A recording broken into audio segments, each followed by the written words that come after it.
We live in a world of urgency, Diesel, where you have to win now. In a microwave society, there's no time to build a program anymore. You have to win now, or else you might be hitting the streets. Welcome into Wire to Wire. He's Diesel. I am Cole Bryson. I want to dive right into that here in the very first segment as we are just a few days away now, Diesel, from the college football playoff national championship game between Notre Dame and Ohio State. I want to look ahead, though. A lot of looking ahead on today's show, as we're going to look ahead again at 3:45. But in this very segment, looking to 2025, the football season, because we're already in the year 2025, I think. At least that's what they say. Diesel, I posed the question to you as well as the Tolos out there on this hump day edition of Wire to Wire. Which college football program needs a playoff appearance in 2025 to remain in the conversation of being respected, being looked at as a legit contender, or else they may just fall by the wayside? They may let loose of the rope and drift away into the sea, and we may never remember them again. Which program would you start with? You know, it's interesting you talked about microwave society and needing to win quickly and coaches not being given time to build a program the way that things were traditionally built in the past. The problem is, Cole, we've now seen multiple head coaches come in with their hair on fire, take a program from worst to first very, very quickly. I'm thinking of like Kenny Dillingham out at Arizona State. Projected to go last in the conference this year, made it all the way to the college football playoff and had a guy that by rights should have been in the Heisman Trophy conversation much deeper than he was. You've seen these guys do it. So now programs who were kind of on the fence on saying, should we make this move? Should we not make this move? Are we going to be willing to get the answer is no. Yeah. You don't get time because we've seen 3, 4, 5 of these coaches do it. Sure, it's tough. Sure, you're going to end up paying out a lot of money in buyouts if you don't make the right decision, and you have to come back and revisit this 3 years from now or 2 years from now. But you know what? These conferences are paying these schools a lot of money. They've got it. These boosters are willing to foot the bill as well. It's funny, the school's not even paying these buyouts anymore. Oh. They're putting it on the fans. They're you got to pay to play, man. Yeah. You got to pay to play. So I want to hear from you, Tolos, as well. Text already coming in, 844-FAN-PHONE. That's the way you can text or call the show, 844-326-3663. Diesel, there are several teams that I thought of when we did this. Some in the SEC, some in the Big Ten. But again, if you just tuned into the show, which college football programs in 2025 need that playoff appearance to kind of stay relevant, to prove that we're still here and that we're not just falling by the wayside? I want to throw one at you to start the show, to start the segment. Tell me, or gauge rather, if this team is worthy of being in this conversation when you talk about relevancy from a national standpoint, and that is the Florida Gators. Ooh, that is it's a good choice. Yeah. That's a good choice because Billy Napier and what he's done down there has not been impressive to this point. However, they turned it around towards the end of last season. They are making some strides. They've got their quarterback of the future. They decided to stick with Billy Napier.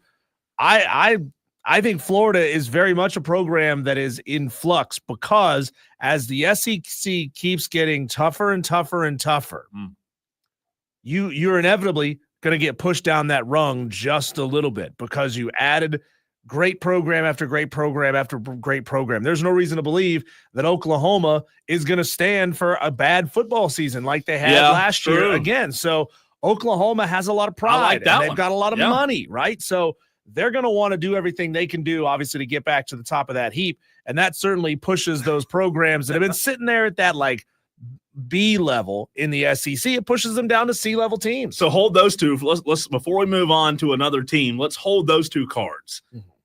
Oklahoma or Florida. Because this is a fun subject. And again, we'll get to a couple of texts. You can also join and watch the show. We're live on Twitter, Facebook, and YouTube.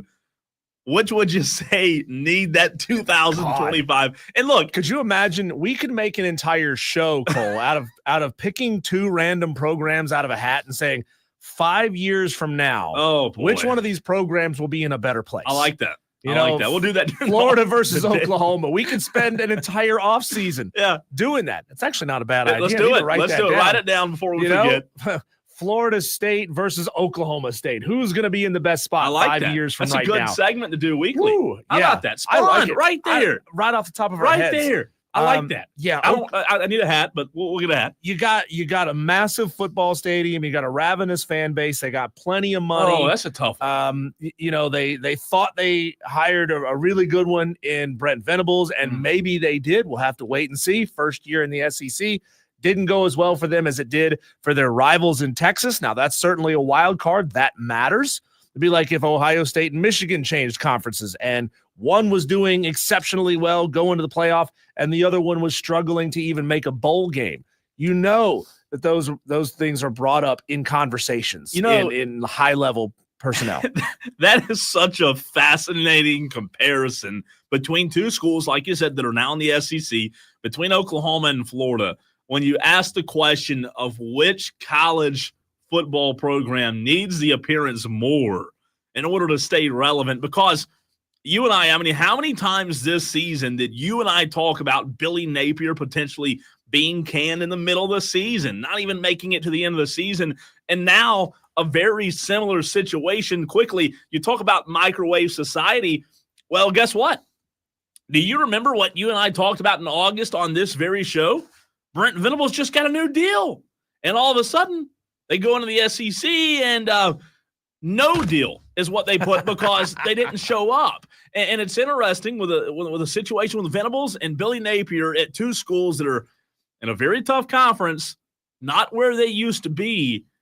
I think I would say because – and both are great fan bases, but I think I would lean Florida in terms of the program that needs the relevancy more in a sooner fashion, Diesel, because of their standards. They've also been down a little bit longer than has Oklahoma. Oklahoma was pretty good a couple of years ago. It's true. So, Baker Mayfield not long ago. Yeah, it hadn't been that long. It feels like forever since Florida was relevant, right? I mean, it was Tim Tebow.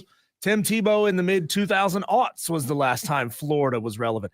They need it badly. Sure. Because if they don't, they end up as not even a C-level program, but a D-level program in the SEC. Has it been that long since Florida was relevant? Tim Tebow? I mean, really? That Diesel, that's been, 15 years? 20. 20? Oh, my God. There's no way that's been 20 years. Tim Tebow graduated so you're closer than I was. He graduated in 2009. So it has been. Oh, my God. Yeah. It has been 15 years. 2009 is the last. That's the last. I mean, name a quarterback since Tim Tebow that's actually kept Florida relevant. And if you think about it, if he graduated in May 2009, that means he last played in 08. Yeah, so it's been 16 years since he's played at Florida. Oh, boy, that's tough. So I think between Florida and Oklahoma, which are two really good choices, I think you and I both lean Florida there. That's fun, though. On the text line, 844-FAN-PHONE, texter from the 469, I believe. Let me make sure I got that right. Yeah, 469 says FSU is a team that needs to prove a point in 2025. When you're talking about Florida State, and again, the question is which team in 2025 needs a playoff appearance to maintain their level of relevancy. Florida State's interesting because I think there are a lot of people who are still believers in Mike Norvell.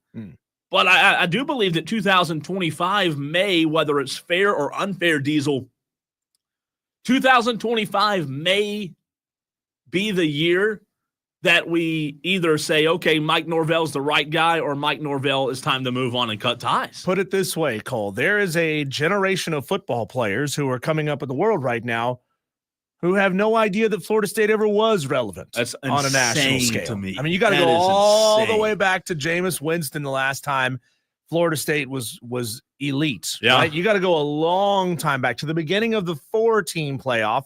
And then before that, you got to go back a long time before that when they were winning all those national championships in the 90s. So you got to go a long way. But Florida State, I think, is in a really odd place where they have to rebuild their own relevance and prove to high school kids, because by God, trying to do it the transfer portal way, it may be how you have to do it because you can't get the elite players out of high school, but you have to convince these kids why Florida State is not old hat, right?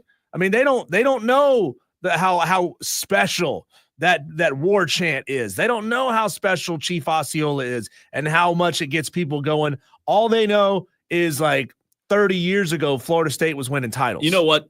I was just thinking about while you were saying that about the history and tradition about Florida State and other schools, and even Florida, throw them in there. What if, and we can get to this another day, another topic for another day, what if athletes in 2025 and beyond could absolutely care less about traditions, past success, Diesel, and, you know, the things that you and I loved about college football, the traditions of college football? What if that's just thrown by the wayside and that's no longer even a factor? Because it used to be a factor in recruiting, right?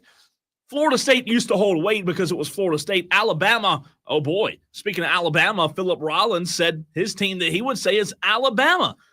Are we to a point where 5 to 8 years from now, Alabama's dominance will no longer be looked at as special from the recruit's eyes and standpoint, Diesel, because number one, it happened, 10, 15 years ago. Number two, they don't care about anything other than the dollar, the almighty dollar. So that's an interesting standpoint. Alabama, as Philip Rollins says, would you say you agree or disagree on Alabama needing a playoff appearance in 2025 to remain in the conversation? I would agree with Philip. Certainly. Yeah, that's a good example. I mean, Kalen DeBoer has to prove himself, right? Sure. He didn't do well, obviously, this season, and he's known as this guy who comes in and wins everywhere he goes. Can he figure something out going into next season? Now, normally, we would look at his first season at Alabama and say, okay, well, it's first year, you had a couple of bumps in the road, but that's okay because you're going to get 5 years, 6 years to figure this thing out. Not anymore, not at Alabama. Consider this, Cole. One more thing on Florida State. Their average attendance was only 55,000 fans this year. Wow. Now, correct me if I'm wrong.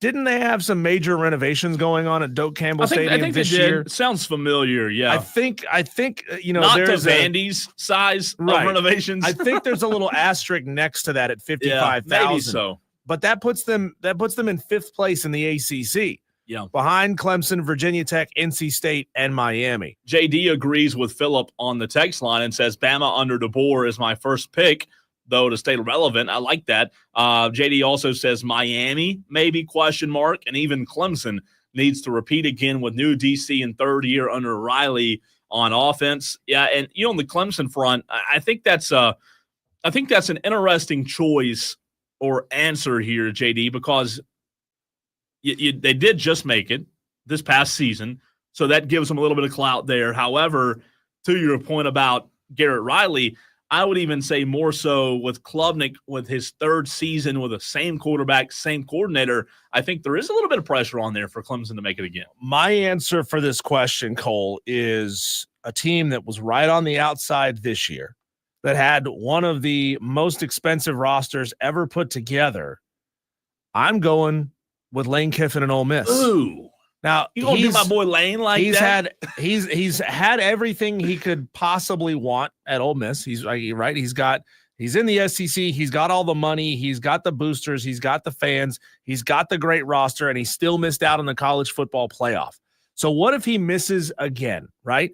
And Jackson Dart, correct me if I'm wrong, Jackson Dart's gone. He's gone. So now he's going to have to do it again with a new quarterback, and who knows how many other pieces he may lose out to the NFL draft because he's littered with talent there. So if he somehow can't live up to even what he achieved this year, let's say he finishes 20th in the country next year, people start saying now it's on Lane because we've given you everything you needed. Now it's on you. You know what's interesting with Lane Kiffin? If I don't know, you and I don't cover Ole Miss in depth. I don't know the quarterback situation there and who's expected to be the starter over the next few years.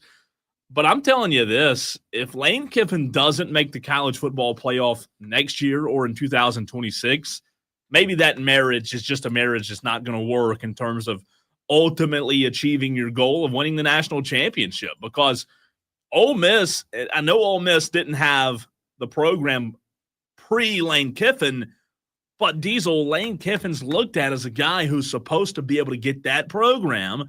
Why is he not taking the Florida job, right? People say, well, it's better at Ole Miss. He's supposed to be able to get that program to new heights and take that program to a national championship. So I like that answer. I like Ole Miss a lot. Yeah, they're going to have, as of right now, this is listed on, I love this website, ourlads.com. It's where they list active depth charts. Austin Simmons, a redshirt freshman, and A.J. Maddox, a true freshman. That is who is currently on the Ole Miss roster. Can Lane go to Dallas? I mean, is there a time to get peace out, Ole Miss. It was fun. Diesel Texter says, as a Florida State fan, you can't completely depend on the transfer portal and NIL like Norvell does last year. The boys took the bag and said, F you to FSU and sucked. Texter also says Mike Norvell's a joke. I think Florida State's a good. JB put LSU in there on the stream, which I like LSU. So I like LSU as an answer, rather. Let me say that. I'm looking a little deeper into Ole Miss's roster. This is on offense, Cole. They are expected to lose to the NFL draft or portal. Quarterback, running back, tight end, right tackle, right guard, and 2 wide receivers. So they're going to have, as far as we know at this point, 4 guys coming back on offense and 4 guys coming back on defense. Wow. That's going to be really tough. That is tough. It's going to be a tough, I mean, I don't want to say a tough year for Lane to prove his point or prove his worth, rather. But, like, if you're saying that Lane has to make the playoffs this year to prove his relevancy, that's a tall task. And to JB's point about LSU, I think LSU is a good answer there in terms of keeping the relevancy in the playoff, Diesel. LSU, if they don't make the college football playoff in 2025, or better yet, drop the opening game to Clemson in August, maybe, just maybe, LSU's looking for a new coach, and maybe Lane Kiffin's the answer there. I don't know. I'm not foreshadowing, but I don't think Brian Kelly's leash is as long as some may think. You know, Marcus Freeman has shown that you can turn programs around pretty quickly. Did you see his interview comments about Notre Dame and Marcus Freeman? Yes. Where he said, see, I knew you could win a national championship at Notre Dame. I always knew that you could win a national championship there. I just wanted a new challenge. This is from Brian Kelly. Okay, Brian. What? Sure. Okay, buddy. Whatever you say, BK. He's always got an answer. He just wanted to go somewhere where they had more family. Does anybody actually like him? No, everybody thinks he's a jerk. I don't know that people actually do. 441 says on the text line, unlike FSU, what kind of upgrade at coach could Ole Miss get? Kiffin would have to lose bowl eligibility before they think about getting rid of him. I completely agree with that. Ole Miss will never get rid of Lane Kiffin. I think Lane will go. Yeah. Lane will leave of his own volition before they fire him. If he leaves, yes. And to Diesel's point, unless it's something just catastrophic, I think Lane will leave on his own. I think if it comes to Ole Miss getting rid of him, Diesel, he could stay as long as he wants. He could retire at Ole Miss. I don't think they're ever going to fire Lane Kiffin. Which means he could have another, what's Lane, mid-40s, upper 40s, maybe 50 years old? Yeah, I think probably mid-40s. Dude's got 15, 20 more years in coaching if he wants it. When we come back, Cole, the brand new defensive coordinator at Clemson, by the way, has been introduced. We'll have some audio clips from his press conference, do a little reaction so that you can hear it directly from Dabo, directly from Tom. All that coming your way next right here on the Fan Upstate.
So we can finally drop all of the allegedly, reportedly, supposedly rumors.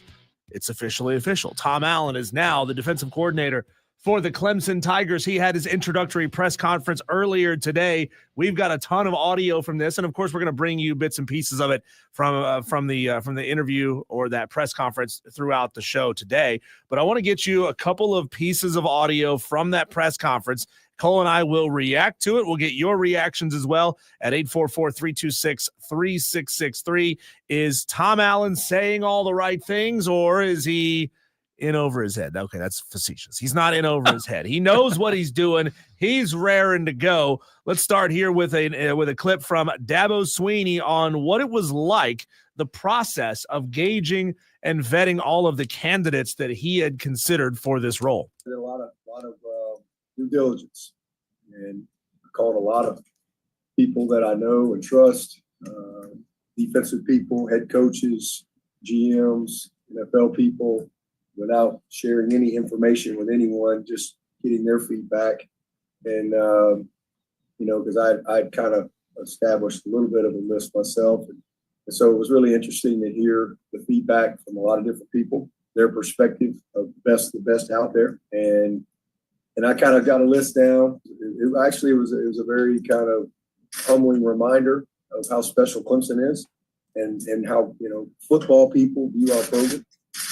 Especially when this is your livelihood and what you do, how people view Clemson and in particular, again, our program and the type of consistency and success that we've had. That was really humbling for me because when I put my list together, I had a lot of people that so many people that reached out, but I got it to about 10 or 12 people. And the only coach that I had to reach out to gauge interest was this guy. He was the only one. Everybody else I wanted to reach out to, I didn't have to do that because they either contacted me directly or through their representation. Number one, Dabo never misses a chance to talk about how special Clemson is. He's right there with it. So. Interesting, though, that Tom Allen, he actually had to reach out to Tom directly to gauge his interest on taking the job. I mean, when a job like that comes open, man, I can only imagine the flood of resumes, essentially, that these guys get. Now, I don't know how many resumes Dabo actually has to sit down and read through, like somebody who's hiring for a random job. He gets a sense it's a very small fraternity of coaches. And you start to build up, especially after as long as he's been in the game, you start building up a list of guys that you start thinking, one day I'd really like to work with that guy. What he does is really, really interesting and creative.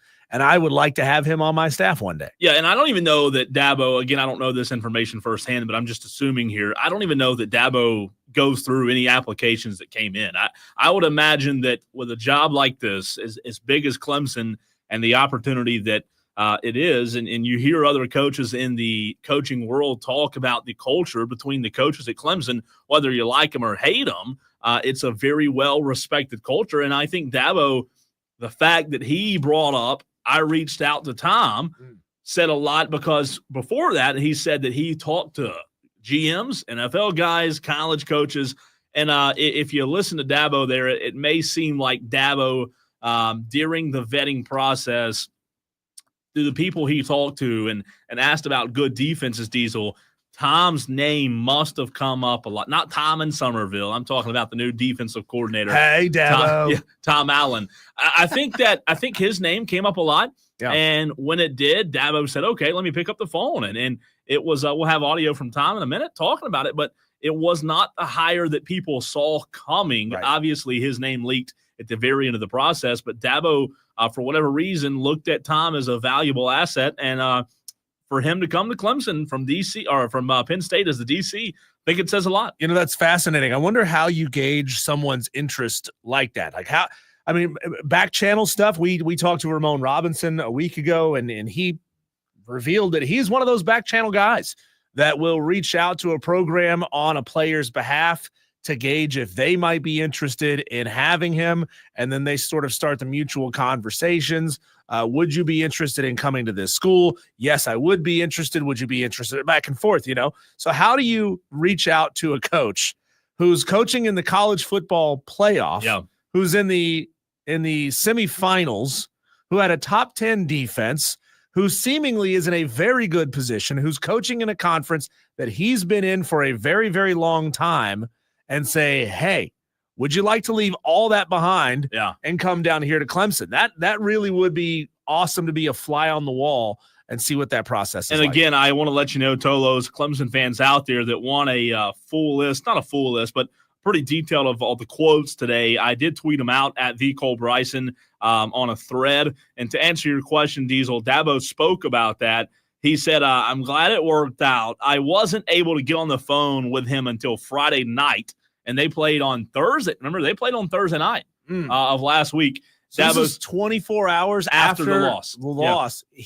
He's already picking guys off somebody else's staff. That's right. He said, I just really thought he would be or he's just really what I thought he would be. We knew each other a little bit from when he was at Indiana, but just an overall great fit for us. So, 24 hours after a loss, Dabo picked up the phone and called him. I guess when you're in as small of a profession as that is, yes, there's a lot of football coaches out there, but it's still a tight-knit, small community of people. Maybe it's not off-putting to have – I mean, certainly it's flattering to have a sitting head coach call you and say, hey, you did such a great job up there. I'd love for you to come do that same job for me over at my school. It's great to hear it. You don't get annoyed by it. Who knows how many phone calls Tom Allen got at the end of the season, 24 hours after the season was done, asking him the same question. Hey, would you come to Southern Cal? Hey, would you come to here? Hey, would you come to there? And then what is it about Clemson that stands out and makes him want to come there? Well, that's what Tom Allen addresses in this statement. This is his opening statement. I think there's a few seconds of Dabo Swinney here, and then it goes to Tom Allen when he takes the microphone. Nothing like opening up with LSU and an opener to see what he's got. Should be fun off season. So with that, Coach, I'll pass it off to you. I appreciate that. Just so thankful to be here. So excited. It's been a whirlwind here the last few days. I just want to thank, first of all, Coach Franklin for the opportunity he gave me at Penn State. What an amazing season we had together. As Coach mentioned, I didn't reach out because I wasn't looking, and so, but just Pat Kraft, the AD there, special people. Just really thank the players for the way that they responded and played and an amazing, playoff run. Obviously still wish we were playing for one more game, but at the same time, just thankful for that opportunity and just really appreciate Coach reaching out. Like I said, I wasn't expecting this. He did mention something I think was a big part of this, and that was my family. Faith and family is a big deal for me, and the culture that Coach has created here is very well respected and well known in the coaching profession. And then, our two daughters he mentioned, they both actually live in the Carolinas. Brittany lives down the road here, which is unusual because we've never lived here. Our family never lived in North or South Carolina, and Hannah lives in North Carolina, and she's expecting our second grandchild here in about 30 days. So the chance to have our two girls close by and Thomas with us and his little son, Tommy, and Ani, his wife. So families it means a lot to me. And my wife has made some amazing sacrifices over the years for me to pursue the dream that I've put my heart to coach football at this level. Excuse my voice. I've been yelling here recently, but I talk fast and yell a lot. So, but bottom line is that we're all thankful for this opportunity and realize that a lot of great young men here that I really intend to get to know in a very personal way here real soon. A chance to impact their lives and chance to play elite defense. That's it. That's the expectation. That's why we came here. It's interesting. A lot of people talk about why he left Penn State, why you would leave a school like Penn State to come to Clemson. And I think what people, for the most part, sometimes don't understand as guys get older. Obviously, like when you're a younger coach, you're chasing the opportunity, right? You're chasing the grind of making it, right? Well, Tom Allen, Diesel, he had made it, right? He had already been in D.C. As you get older in life, he talked about faith and family being important to him. And if those two things are important to you, whether it's faith or family, you understand why you would make a move like that. You say, well, it's a lateral move, but if you value those two things, as I do, I think that you understand that you want to be around people who are of similar faith and family values. Well, the difference, he's going to be making about $500,000 more. Yep. He's going to go from 1.5 to 1.9 in his first year, up to 2, and then 2.1 in his second and third year, respectively. But yeah, I mean, I guess once you reach his age, and he's probably in his 60s, early 70s, you want the opportunity to be around family. It's really interesting, Cole. Maybe you know this. I don't know if I've ever told you this, but apparently, I don't think I ever saw him there personally. However, Lloyd Carr, ex-head coach at Michigan, used to hang out at Smoke on the Water downtown Greenville all the time because his daughter lived right here in Greenville. So he would come down. Even though obviously he was living and coaching in Ann Arbor, Michigan, he would be in Greenville regularly and would hang out at downtown Greenville bars where most people on the street probably aren't going to recognize him. But I mean, these guys want to be around their kids and want to be around their family. So a great opportunity for him to do exactly that. Really is. And we have a lot of audio we'll get to because it was near an hour interview or a press conference today between Dabo, who likes to talk a lot, and Tom Allen. Want to get to the phones, though, as Kevin wants to weigh in on the conversation. 844-FAN-PHONE. That's phone with an F, 844-326-3663. What's up, Kevin? What's up, my guys? Kev, how are you, bud?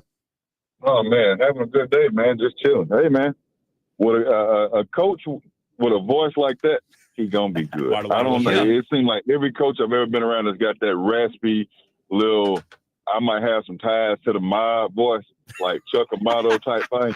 It's always been a good coach to me. Yeah, right? Kev. And so I listened to some of that interview this morning, and just listening what, like, the biggest thing now with these guys now, like playing back in the 90s, like what I come through, like coach grab you by the face mask, tell you about your life, put your life together, and either you tuck your tail or you listen to it and you got better. You can't do that now. And they done that then, plus put a relationship on it. Now it's all about the relationship. Sure. And if you got that these days, man, they're gonna lose their mind for you, man. Kev, I'm going to add that to my list. I've got a couple sayings that I truly believe in my life is you never trust a skinny chef. You never trust a cowboy with clean boots. And you don't listen to a coach who doesn't have a raspy voice. No, because he got the raspy voice, he's lost his mind on this whole thing. He's lost his mind once or twice. Yes, Kevin, great stuff, Thank man. you, Kev. Guy wants to chime in as well, 844-FAN-PHONE. What's up, Guy? Hey, I just wanted to give you a Lloyd Carr story. Lloyd Carr used to live in Greenville. In fact, he didn't move out until after his wife passed away. But I had one day I was delivering in an area, and I go up to a house. I was taking a package, and out comes this man, and he's wearing maize-colored Michigan sweatshirt and Michigan sweatpants. I said, oh, not another Michigan. And we got to talking, and I'm looking at him, and I'm recognizing, I just don't know who he is. And at some point I said, I'm sorry, I know you, I don't know you. He goes, I'm Lloyd Carr. I used to coach at Michigan. So I went to Rutgers. So this was the year after Michigan defeated Rutgers 78-0. Ooh. So we were just talking back and forth about it. And as I'm leaving, I said, we're going to score on you this year. He said, no, you're not. And so I had to crawl the rest of the way to my truck. So. That's a great story, man.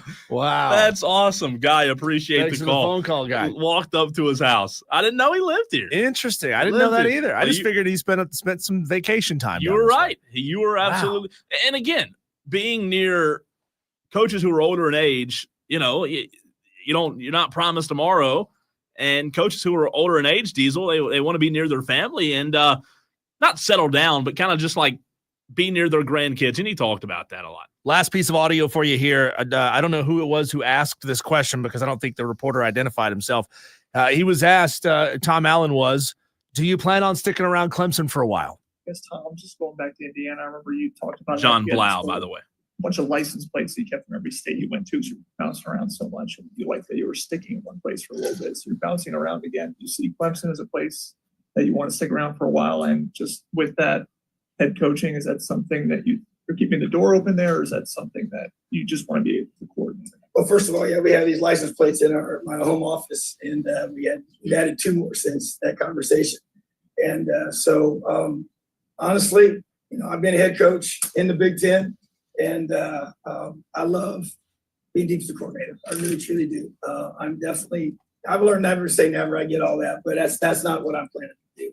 I love, there's two things I love to do. I really love impacting the lives of young people. And you really can do that by investing in there as a time component. And when you're a head coach, it's hard to have that time to really get to know the guys and really dive into their lives. And so this gives me a chance to do that. And also, I really do enjoy the football side of defense and studying film and really just diving into that. And you don't really get a chance to do that. I became a head coach and tried to call the defense for a few years, and that was good, but it just was too much after a while. And so this role really fits me. It fits me what I really enjoy doing. It fits what I want to do. And to be able to chance to do it at a place like Clemson and at a place like Penn State, that was pretty special, you know. And we obviously were one game away, one play away, I thought, from getting to the national championship game. We expect to be in that situation here. So to be able to have football at the highest level, do what you love to do around great people, man, doesn't get better than that. So I'm very, very excited here. Hoping this is the last license plate to get it on the ball. Last place, man. Wow. Could be. I mean, think about it. Dabo's not leaving anytime soon. Yeah. You know, you could ride out. I don't know. Unless somebody offers him, about $10 million to be a head coach. Well, that's true. That's a different situation there. Let's see how old he is. He's 54. So is that it? Yeah, he's only 54 years old. So he's no spring chicken. He looks 70.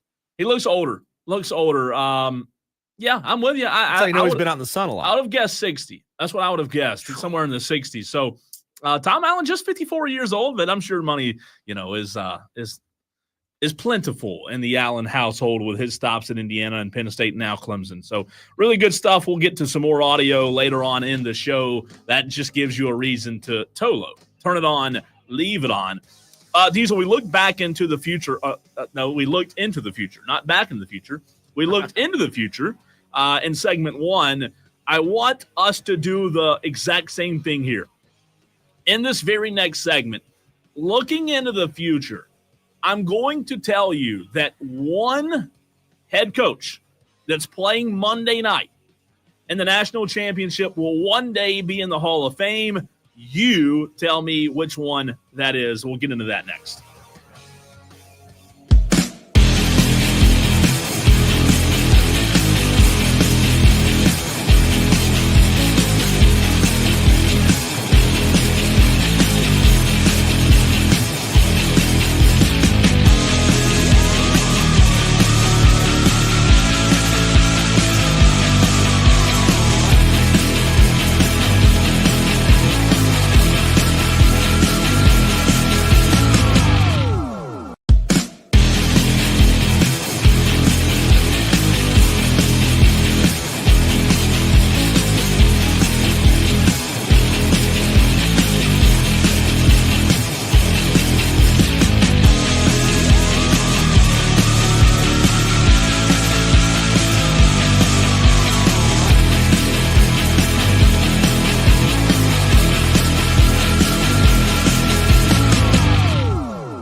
Texter says, hey guys, fairly new listener here, but listener that was just on sounds a lot like Big Kev, who does the Chapman Panthers broadcast. Either way, enjoying your show.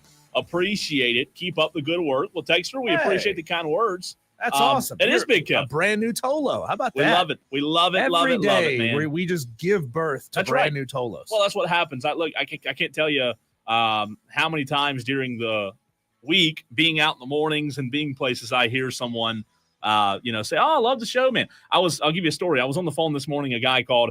I have a small business outside of this, and he was calling for our services, Diesel. And I told him my name, and he said, "Wait a minute." He said, "Is that the same guys on the radio?" I said, "Yeah." He said, "Oh, listen."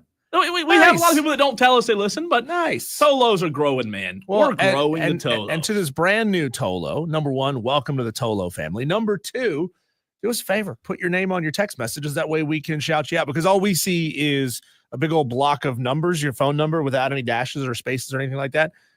So we don't know who it is unless you put your name on your text. That would be awesome. Another texter says, this is why I love y'all's show. Local and recent morning. I read it while you were reading, and I was like, I'm gonna stop. But hey, he just loves our show because we're local and recent. Love the show. Appreciate you. Thank you. A lot you. of good feedback, man. 345 and the 542. Appreciate both of you for listening. And Big Kev, yeah, he's a Chapman Panther guy, man. He's the best. Texter texted us back and said, I thought so. Being that was Big Kev. Really great show, guys. I drive a truck and listen every day. He must have heard Tom with the Audacity app. He heard the Tom promo? Yeah, it's the Odyssey app. That's a great promo, Odyssey app, but it's a fan. Yes. Tolo Steve says Ohio State wide receiver Jeremiah Smith will probably be top pick in the draft when he comes out. Steve. No doubt. I mean, what happened the other night with him getting what, Steve? You tell me. One target, I believe, not looking at the stats. I think it was one target he got. That was inexcusable, but no, he's going to be great. He already is great. He's like 17, 18 years old. One of the best receivers in college football. So it'll be really interesting. Diesel, we don't have time to get really into it in this segment. I'll ask the question, though, and maybe we can read some text on the other side. But looking into the future, if I told you that Monday night, the national championship game, right? If I told you one of those coaches, Ryan Day or Marcus Freeman, one of them would end up in the Hall of Fame in terms of college football coaches, not necessarily Mount Rushmore, but looked at and viewed as a Hall of Fame coach. Only one, not both. Question to you, Diesel, as well as to the Tolos at 844-FAN-PHONE. Which coach would you bank on? Would you put your money on? Because we've learned, and you can say what you want about Ryan Day, both of these coaches are really good. Mm-hmm. Marcus Freeman proving a lot of people wrong. And if one of them had to be in the Hall of Fame, you have to choose one. Who are you choosing, Tolos? I think it's Marcus Freeman, hands down. Really? Marcus Freeman has just got that level of focus about him that I think is gonna take him to multiple, maybe meaning two national championships. Ooh. Ryan Day, I think the Ohio State fans are weird enough they might fire him even if he loses this national championship and then loses to Michigan next year. I think they might fire him. They're that weird. What say you, Tolos? 844-326-3663.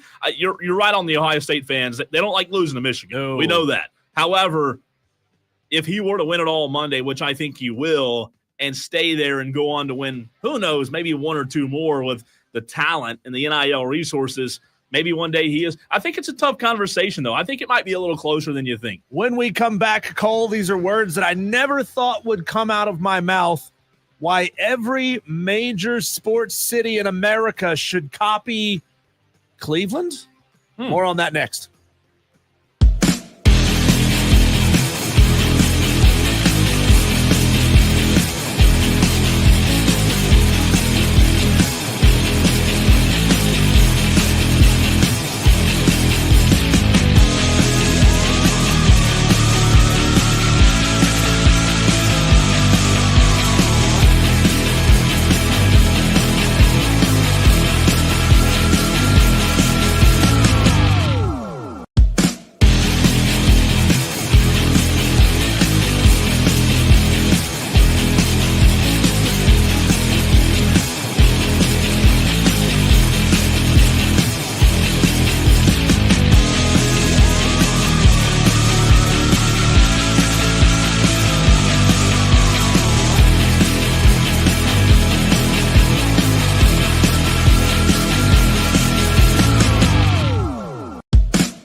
Have you ever noticed, Cole, that nobody retires and moves up north? Yeah, I have noticed that. There's a good reason for Everybody from up north comes down here because we got it going on down here. That's we got right. the nicer weather. We got the prettier women. Nicer people. We got nicer people. We got better college sports. All those things. There's so much Diesel to be and had. Bryson. I mean, there's a lot better options down here. Tolo Steve is a prime example. He says he's from Cleveland. He can't wait to hear why. I say every major sports city in America should copy the city of Cleveland.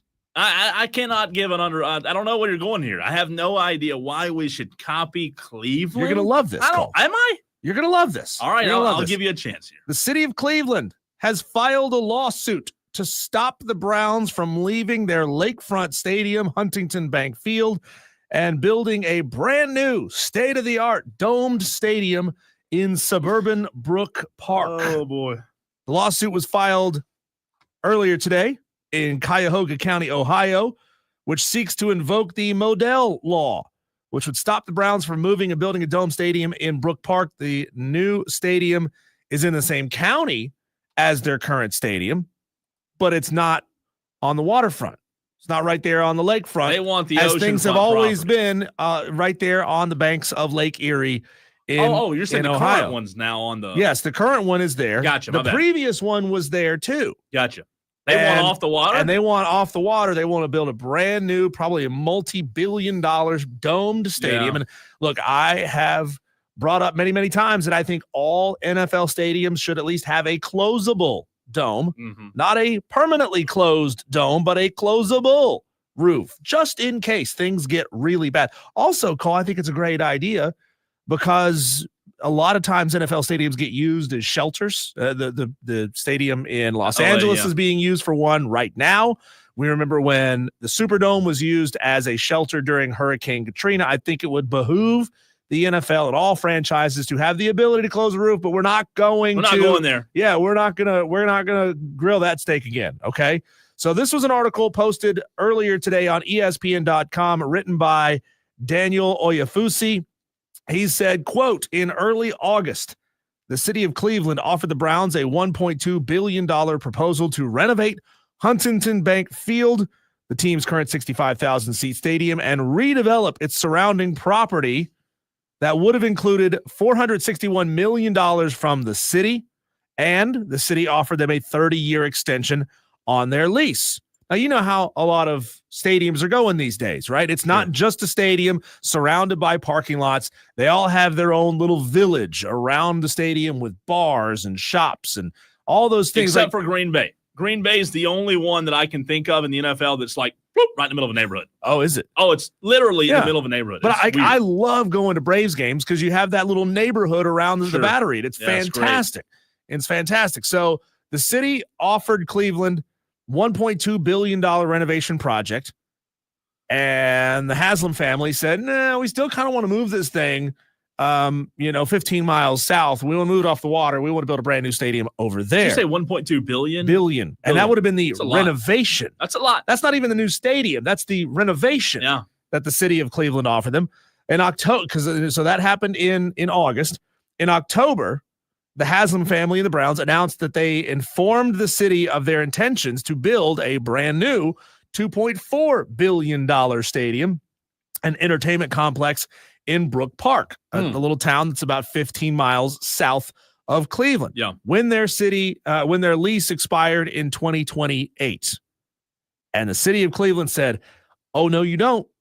Oh, no, you don't. You're not leaving us. It's not going to happen.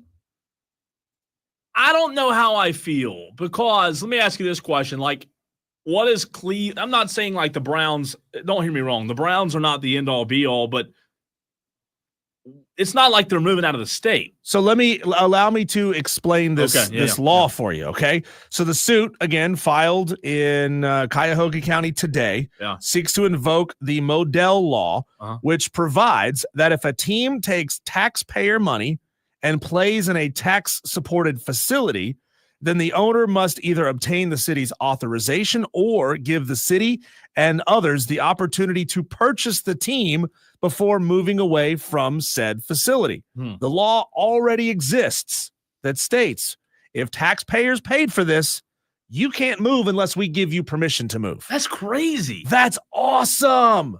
That is Taxpayers paid for it. awesome. So they'll never be able to move? Unless the city gives them approval. So, but the crazy thing, Cole, is that the Cleveland Browns Stadium is only 25 years old. It's still, as far as most stadiums go, not ancient. It's not ancient at all. Right. It's not. I watched a random YouTube video the other day about why modern stadiums are getting built and demolished when they're still fairly young facilities. Yeah. I mean, think about this. The oldest operating facilities in major sports. I mean, God, where the Baltimore Orioles play, that's a really old facility. Where the Red Sox play, that's an old Fenway Park, that's an old facility. And now they're tearing down, still relatively young. Like, the stadium can't even rent a car yet. So can't even rent a car, and they want to tear it down and move it. Tolo Steve on the text line sent a link to the video, and I've clicked it, and it's playing, Diesel, on my screen of the new Dome Vision. Okay. It is immaculate. I'm sure it's beautiful. Like, I understand the whole taxpayer thing. But like if the taxpayers, like, if they really love their team, do the taxpayers want to stay in that building forever? Well, the way I think what makes this great is that the taxpayers essentially own the team, right? I mean, they don't own it in the sense like fans own the Green Bay Packers. Yeah. But they own the team in the sense that we're the ones who gave you the money to build this thing. You need our permission to move. You need our permission to leave. You're not going to take our money for a brand new stadium and then up and jolt. I think there needs to be a time period that you have to be in the new stadium. And 25 years in one stadium, I mean, those people who paid those taxes are probably dead. Oh, come on. They probably did. No, if you're paying taxes at 25, you're only 50, Cole. I understand. 50 I understand the life expectancy in Cleveland, Ohio is only like 38 years old because the weather up there sucks. I'll go against you here. I think it's stupid. And again, a lot of it has to do with this new dome's unbelievable. It's beautiful. Don't immaculate. I'm getting starstruck. Yeah, don't get distracted by the nice shiny thing, Cole. I wish I had my keys are in the other room. I would dangle my keys in front of you to see if I could get you to pay attention to that. No. Come on. I don't know though. Like, I understand the whole purpose of keeping it in the state. We talked about this with the Panthers. I would never want them to leave North Carolina unless they were coming to South Carolina. So part of this is a matter of tradition, Cole. Part of this is a matter of tradition because the Browns' original stadium was on the shores of Lake Erie in 1946. I get that. Their current stadium was built in 1999. It has it's a beautiful stadium. Why blow it up and start over? Here's the deal. Ask Dallas Cowboy fans if they were upset when they literally blew up with bombs Texas Stadium, who had all the tradition, and it was the stadium where the Cowboys went through the glory days. But who paid for it? I don't know. Was it taxpayers or did Jerry pay for it? I'm sure. I don't know. It might have been Jerry. Yeah. How was Jerry World funded? If Jerry paid for it, Jerry can do whatever Jerry wants to do if he's willing to put up the $2 billion to fix it. If taxpayers pay for it, I'm fine with it being in the contract. Like I said, hey, for the next 25 years, you can't move. But, leases expire. I think at some point the lease or the agreement should have an expiration date. Yeah, but stop acting like it's an old decrepit building. It's not. I say 25 years old. to 30. I say 25 to 30. I mean, think about this, Cole. I moved here in 2007 when that building was less than 10 years old. Are you telling me I should be gone? Well, you're not a stadium. You're not a stadium. Bank of America Stadium is 29 years old. So 29. It's fine. It's fine. I agree with you. I do think renovations are helpful. So let's say 30 years. The lease, the agreement expires after 30 years. Can I get you on that, Any? Can I 30-year agreement? No. It's not about the age, Cole. What is it about? It's not about the age. It's that these billionaire owners want taxpayers to fund their vanity projects and then have the ability to just move, change locations, blow it up, build something new, and ask for taxpayer funds the next time around. No, man. You don't get to do that. You don't get to do that. The Haslams are so stinking rich, Cole. They own, by the way, they had to invoke this law once already with the Haslams, who wanted to move Cleveland's MLS team out of Cleveland. So this is kind of like, it's crazy. There was a movie. It was Major League about what's your name? an owner trying to move a team out of Cleveland. The city of Cleveland's like, nah, man, you're not going to use our taxpayer money and then run off. I understand the premise of it, but at the end of the day, I do think some of those taxpayers may be in favor of a new one. Who's to say that the majority of the taxpayers wouldn't say, hey, yeah, it's time for a new state? Well, I'm not saying it's time. The taxpayers are also voters, and the voters voted to implement a law to keep this from happening. I wonder how many we're going to go to the phones in a second. How many cities that have NFL teams have that law? That'd be a really interesting study to see if it's just Cleveland or if it's like half the NFL, because obviously, like you said, if the owner just outright paid for it, then it's a little bit different. But JD wants to chime in on the phone line, which you can text or call. One number does it all, 844-FAN phone. What's up, JD? Hey, well, first of all, thank you for taking my call. Secondly, this is not something I get to do very often. Okay. I want to agree wholeheartedly with Diesel right now. Yes. You're absolutely right, Diesel. First of all, guess what? Guess what? The taxpayers, bro, hey, guess what? They're the same ones that are paying these tickets. They're the ones going to these games. They're the ones supporting this team in the first place. And you're right. All of these people's got billions and billions and billions of dollars to spend on. I mean, the NFL is the most lucrative league in all of the world. And so for all of these owners to make taxpayers pay for this nonsense, and then guess what? Hey, if you want to make me pay for your new stadium, guess what? Give me free tickets. Give me free tickets to come to the game. I'll come to all the games you want me to come to. But no, don't take my tax dollars and build a new stadium. That's ridiculous. So JD and Diesel, the only thing that I would say to refute y'all's argument that I'm going to disagree with, I did look it up. 27 of the 30 NFL stadiums are funded by taxpayer dollars. So that leaves only 3 stadiums in the entire NFL that are privately funded. So with y'all's logic or theory, are you suggesting that no teams in the NFL get a new stadium ever? You got to just rot and die in the ones you're building? It's not like they're not getting a new stadium. They're getting $1 billion to renovate the stadium from the city. But they want to move. They want a new location. Why? Well, Braves, let's say maybe you and I didn't think as Braves fans that Turner Field was in great shape. It was in great shape, but now how awesome is the Battery? It's not even in like downtown Atlanta. It's like in Cobb County. You know, there's room around there. All There's those parking lots. No, I'm talking about those room at Turner. They could have done what they did at Turner. It was downtown though. So what? what? It was tight. But I just think that, if you want to move. Yeah, and I can agree with that. I mean, I'm not arguing that point of it. I'm not saying you should never renovate these stadiums and that you've got to go play with a leaky roof or leaky stands or poop water down in Williams-Brice Stadium or whatever. I'm not saying that. But, yeah, I mean, if you're going to they make too much money for them to come begging for money from the government. We already send too much money everywhere else, and that's a whole other political conversation. But there's always too much money involved in all of this nonsense, is our main point. Too much money. Thanks, JD. Appreciate it, man. Too much money involved. Madcraft says, let's see, cue my who's got it better than us San Diego call. Madcraft, yes, you've got it great. You've got a great stadium, and it's never used in the postseason by the Chargers. So, aren't you sharing a stadium? They are. Don't you get 50% of a stadium? And look, you're like renting. You're basically sleeping on the Rams' couch. You are. That's a good point. The expectancy will double because, like I said, the Chargers don't use it as often. Tolo Steve, I'm not arguing with you that it's probably not a beautiful new facility, but that's not the point. That's not the point. You're not gonna take taxpayer money, and if they probably said, hey, if you don't give us half the money to build this stadium in 1995 or whatever, we're going to take the team out of Cleveland again. Steve says the parking's terrible, traffic in and out is horrendous, and the new stadium will bring much more revenue to the Cleveland area. Texter also says if 27 stadiums are funded by taxpayer dollars, that's 27 too many.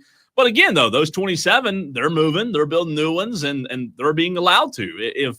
If they're being allowed to, maybe Cleveland should just say, hey, we suck as a city. That's why people are leaving and going to South Carolina. Look, I don't know Cleveland. I've never been to Cleveland. I take that back. I've driven around Cleveland on the turnpike. I don't think I've But outside of that, I've never been into Yeah. downtown Cleveland. So I don't know what is directly around the current stadium. If what you're saying is parking is terrible, why don't they buy up a couple city blocks and put up a whole bunch of parking garages? Sorry, Mom, we're tearing your house down to build parking. Sorry, Papa. Sorry, Grandma. Hey, your house isn't is that a going better down. use of your money? Haslam family, why don't you say, hey, Martha and Suzanne and Harold, no offense to our Tolo Harold, it's just the name that came to mind. We're going to tear down your apartment building. That's what I'm But saying. what we're going to do is we're going to build you a brand new luxury apartment building 15 miles down the road here No. in Cuyahoga County. No. Yeah. You How about cannot that? ruin And people. we're gonna build you a brand new building in Brook Park. It's gonna be so much nicer than what you got here. And we're gonna be able to keep the Browns where they are. Dan B on the text line says, do taxpayers pay for any other Fortune 500 buildings? No, profits do. So why should we pay for this? Well, Dan, you're not paying for it. People, unless you live in Cleveland, Dan. I mean, Texter says they would get paid for their houses. In this scenario, they get no money in return, just their tax dollars taken away. Could you imagine if Americans had the ability to opt out of taxes that they don't believe in? Like we had that referendum on the ballot a couple months ago about the penny sales tax in Greenville. Well, you don't live in Greenville County, so you wouldn't have seen that on your ballot, but there was a penny sales tax to fix the roads. Yeah. And Greenville County shot it down. Now, everybody knows our roads are terrible. No, But the problem surely is not. we're already being taxed on like gasoline to pay for roads, but that money is going somewhere else and not being used on roads. So could you imagine if you're a Cleveland Browns fan saying, I'm not paying this tax. I don't go to Cleveland games. I don't watch the Browns. Actually, I'm a Bengals fan. So screw you. You're not man. getting my money. But, Jim next door in 3B, you can take his money instead.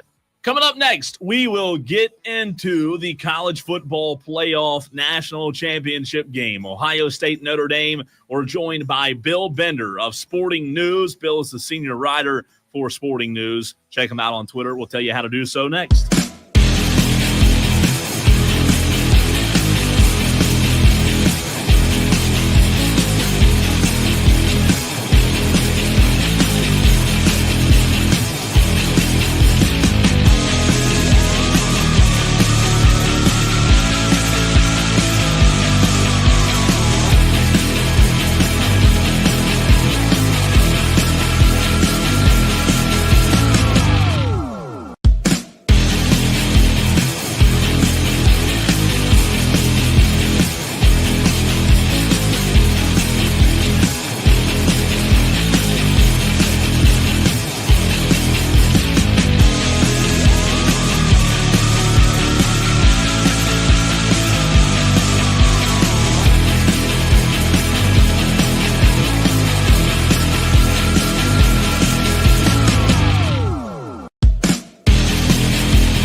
Just 5 days away now from the college football playoff national championship.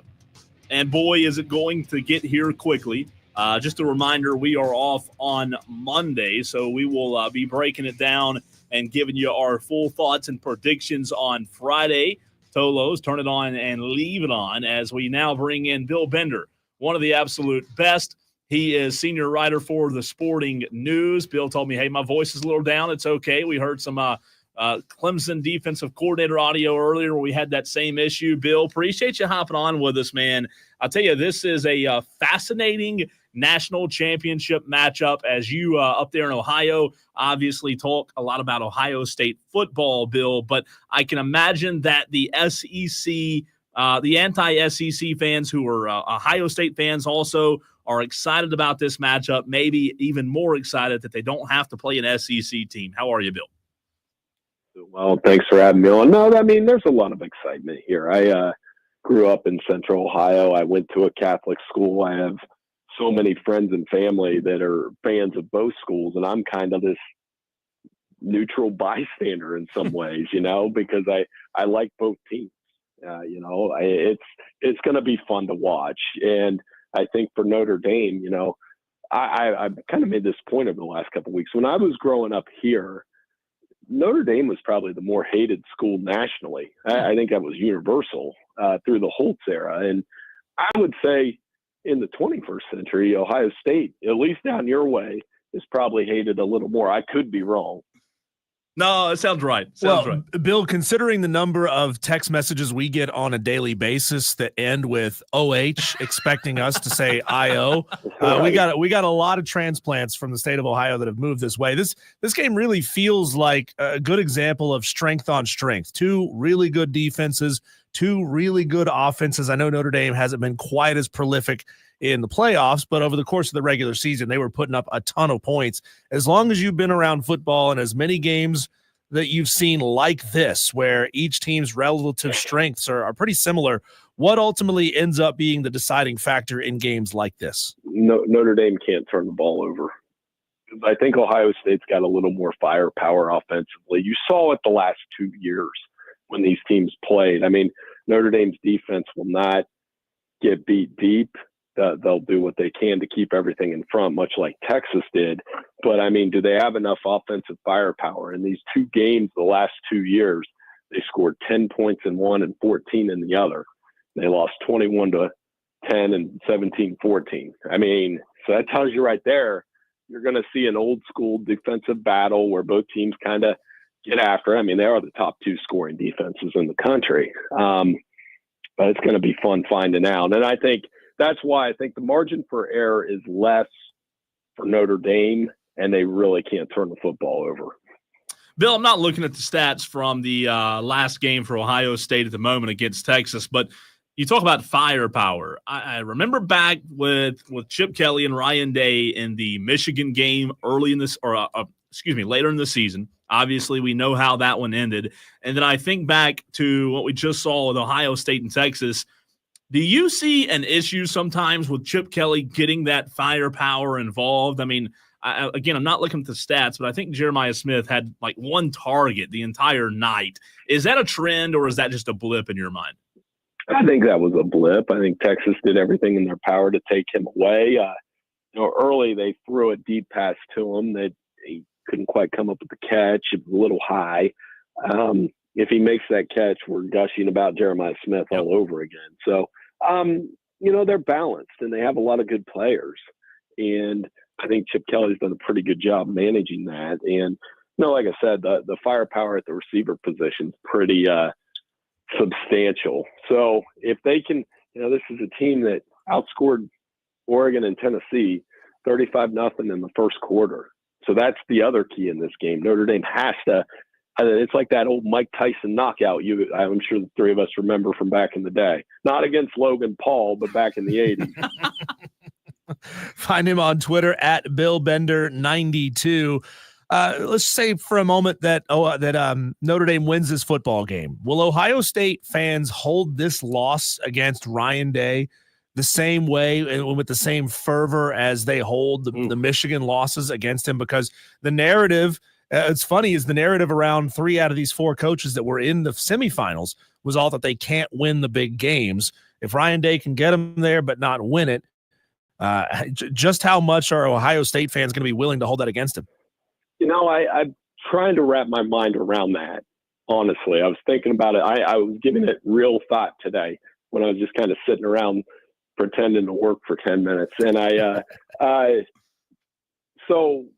don't know how they would handle that, because you would be 13-3 with 2 of your losses being to to Notre Dame and Michigan, 2 schools that are considered rivalries, even though they don't play Notre Dame a ton.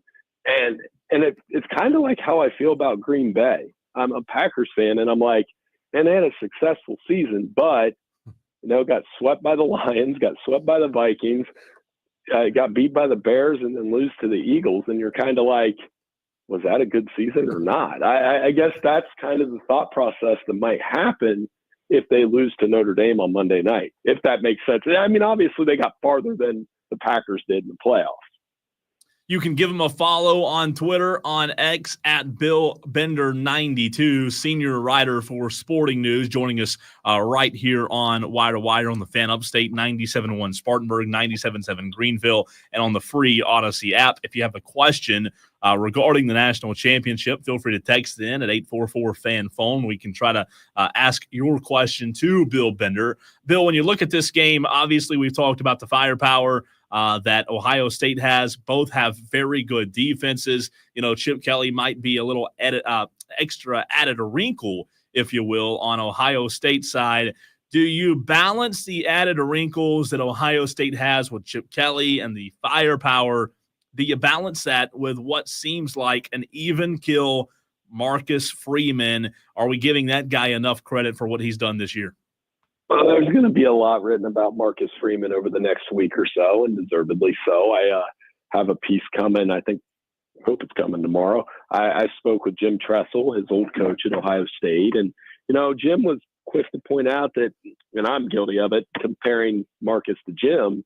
Said Marcus is his own guy. He learned and really relies on the special teams. Does a great job with that defense. They're very connected and have a veteran team. And they're not turning the ball over. I think he had a couple coaching wrinkles in there against Georgia that were super helpful. One that was a little controversial, I suppose, but don't jump off sides. That would be my survival tip.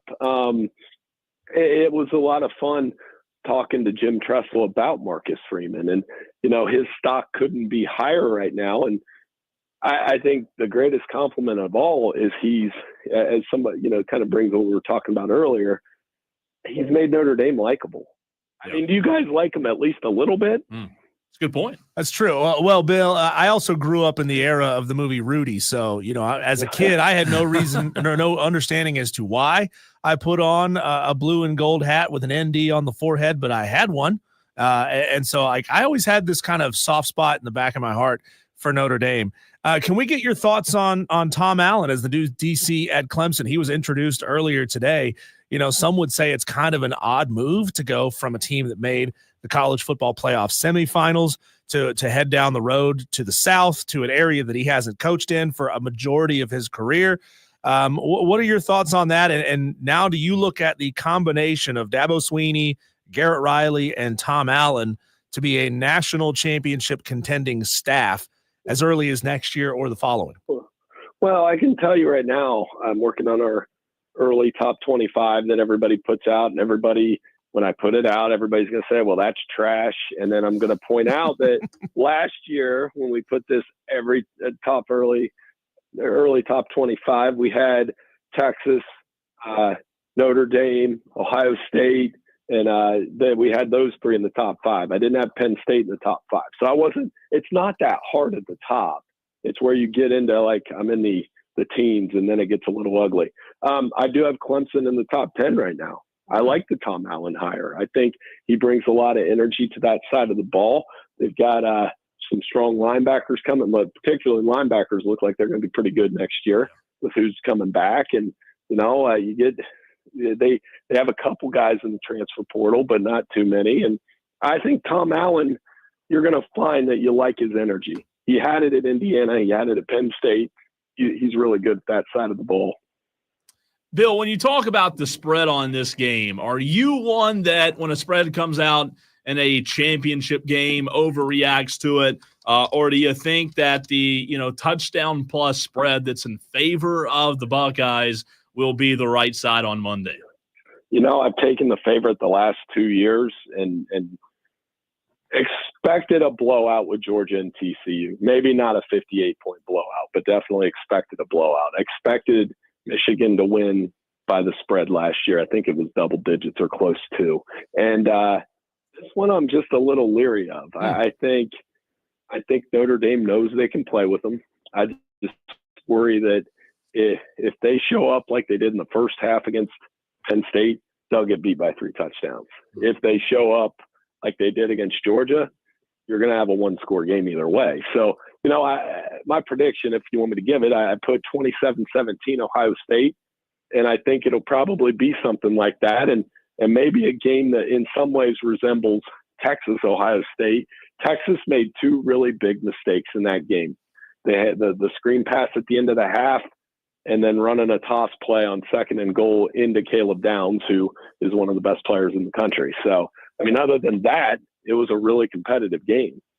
Bill, I don't know how you don't screenshot every single, this take is trash or this list is trash, file them away and just wait for the end of the season so that you can fire back at whoever deserves it the most. If it was me, man, I would be I would be petty. I would do that. I just wonder, number one, I would guess you're probably coming down to Atlanta for the game. And if not, I just want to let you know there is a ticket available for $127,000 suite level if you're willing to pay it.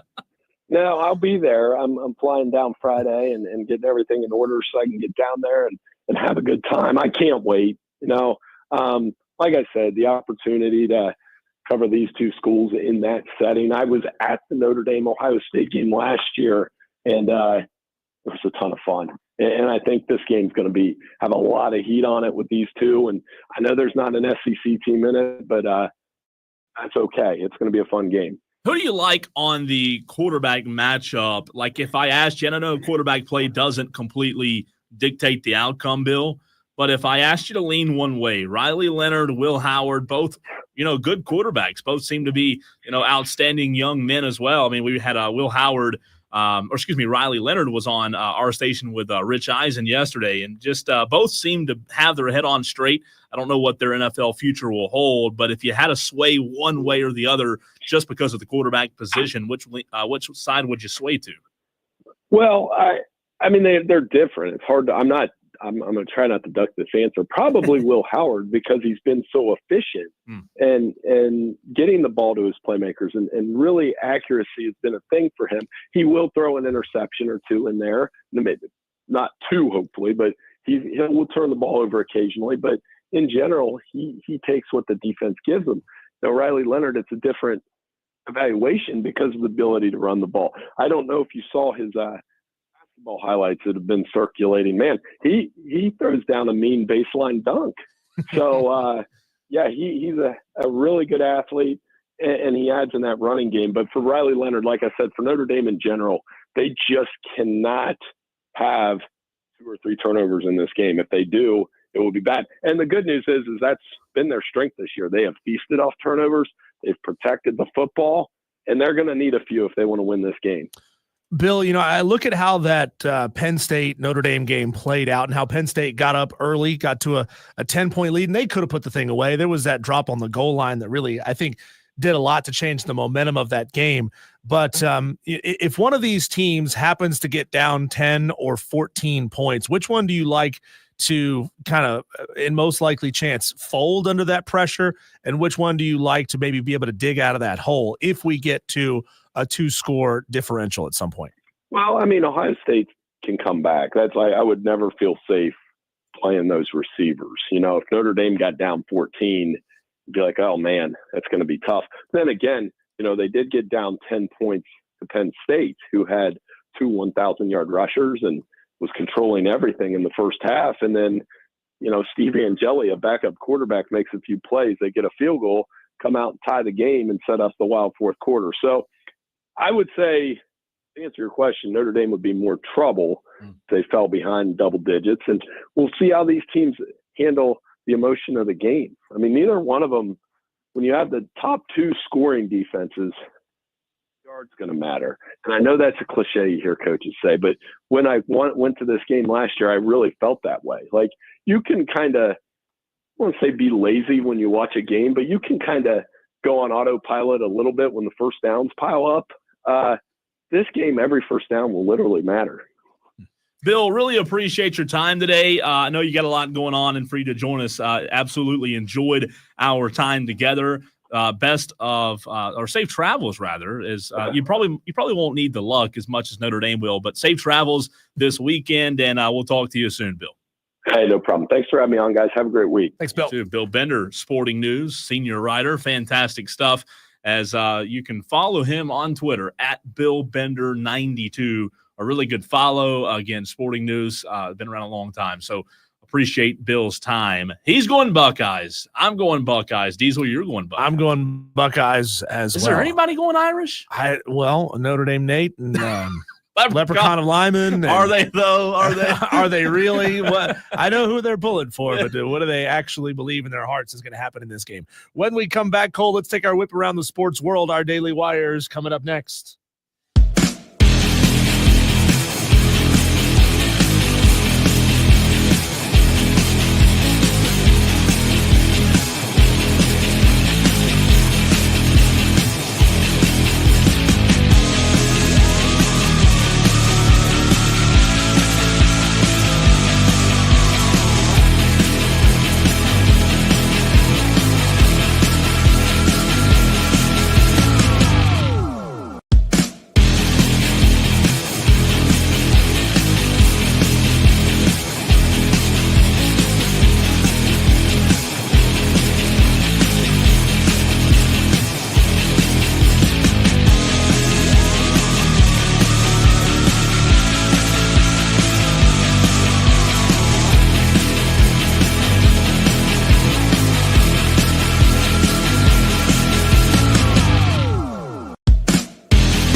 Hey, Tolo's coming up here in just about 14 minutes. Dan Scott, play-by-play voice of the Furman Paladins basketball team, going to be joining us right here on the Fan Upstate. Before we get you there, let's take a whip around the sports world. These are our daily wires. Here's the buzz happening out there. Mike Tomlin has a message for any team considering inquiring of the Steelers about his availability in a potential trade. Quote, save your time.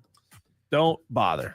Potential trade, I guess, like when you have that type of job security, it doesn't matter. I mean, it doesn't matter what Mike Tomlin does. He's never going to get fired. Has there ever been a coach involved in a trade like that? I'm sure there has. I can't recall. That's wild. Yet. Just to think if people are Trade asking for it. Tomorrow marks our 200th wire-to-wire episode. Cole, can you believe it? 200 times you and I have sat across the board from each other and not thrown any punches yet. 200. Yeah. Wow. Yeah, what are our Tolos gifting us? Which means if you do the math, it's 800 hours. It's a lot of hours. 800 We're getting up there in our numbers. I like it. How about that? Tonight, 14-3, Furman faces ETSU, 10-7 on the season here in Greenville at 7 o'clock at Bon Secours Wellness Arena. Furman 2-2 in conference play, trying to make up some ground. ETSU sitting at 3-1. Last night, Clemson handled Georgia Tech 70-59. Jaden Zachary led the team with 21 points and 6 rebounds. Ian Shefflin had 16 points, Chase Hunter 14, and Victor Locken. That's the way they're saying it on the broadcast. Right. Victor Locken. We've been saying Lakin. Yeah. All along. I heard Don say Locken. He had 10 points, 6 rebounds, and 4 bad. assists. For him, that's above his season average. It's a good night for Locken. And for Jaden Zachary, I'll tell you this, if they can get that production out of him on a, somewhat night in and night out basis, Clemson basketball is going to be pretty good. We're going to talk about it at 5:45, but that was a really good showing from Clemson last night. Still, a big problem is no bench production whatsoever. I think they had 2 points off the bench. Duke manhandled Miami 89-54. John Knipple, am I saying his name right? Yes, 100%. Yeah, he had 25 points on the night. Everybody's paying attention to Cooper Flagg, but Con Knipple. Nupple, Noople, Anyway, he doubled up Cooper Flagg, so he had himself a big night for Duke last night. In the SEC, number 1 Auburn pounded number 15 Mississippi State 88-66. Number 21 Ole Miss beat Alabama 74-64. Missouri took down number 5 Florida on the road by a point 83-82. And Kentucky beat Texas A&M 81-69. Last night was a night of upsets, man. It was. Some top-ranked teams falling. I love it, man. How about this one, Cole? Dorman alum Miles Tate, who plays at Appalachian State, is the one and only NCAA Division I player in the country, averaging 15-plus points a night, 4.5-plus rebounds per night, 5 assists, and 2.5 steals per game. He is on fire this year. Love Miles Tate. Love his dad. His dad and I are good friends. He listens to the show. Love that family, a great family. Butler, he got his years at Butler, and I thought the App State transfer was awesome. He's a heck of a basketball player, really tough guard. Congratulations to Miles. And the way that this system is built this season for App State, he's now able to play off ball. He's not doing all of the ball handling duties, and that's certainly opening him up. He is having a fantastic year. Quinn Ewers has declared for the 2025 NFL Draft. He was 21-5 as a starter at Texas. Problem is, Cole, one GM told ESPN that among his scouts there were, quote, wild variances of opinions on Quinn Ewers' draft grade. And I think that's fair. I really do. Look, Quinn Ewers, I think he left some meat on the table, some meat on the bone, if you will, Diesel, in 2024. A good quarterback. But again, when you're talking about all the guys in the NFL and the scouts and those who, were over player personnel, there's a lot of opinions. And he may turn out okay, but I don't know that people were necessarily overwhelmed with Quinn's play in 2025. We spent some time talking about this earlier in the show, Cole, but the city of Cleveland has filed suit against the Browns and the Haslam family, seeking to invoke the Modell Law, which would stop the Browns from moving from their current field, which is only 25 years old, to a brand new facility about 15 miles south of the city of Cleveland. Basically, it states if taxpayer money is involved and the team plays in a tax-supported facility, then the owner must obtain the city's authorization or give the city the opportunity to purchase the team before moving it. Boo. The Baltimore Ravens and the Buffalo Bills are set to face off in the AFC playoffs on Sunday. The potentially frigid weather in Orchard Park, New York should get pretty nasty, Cole.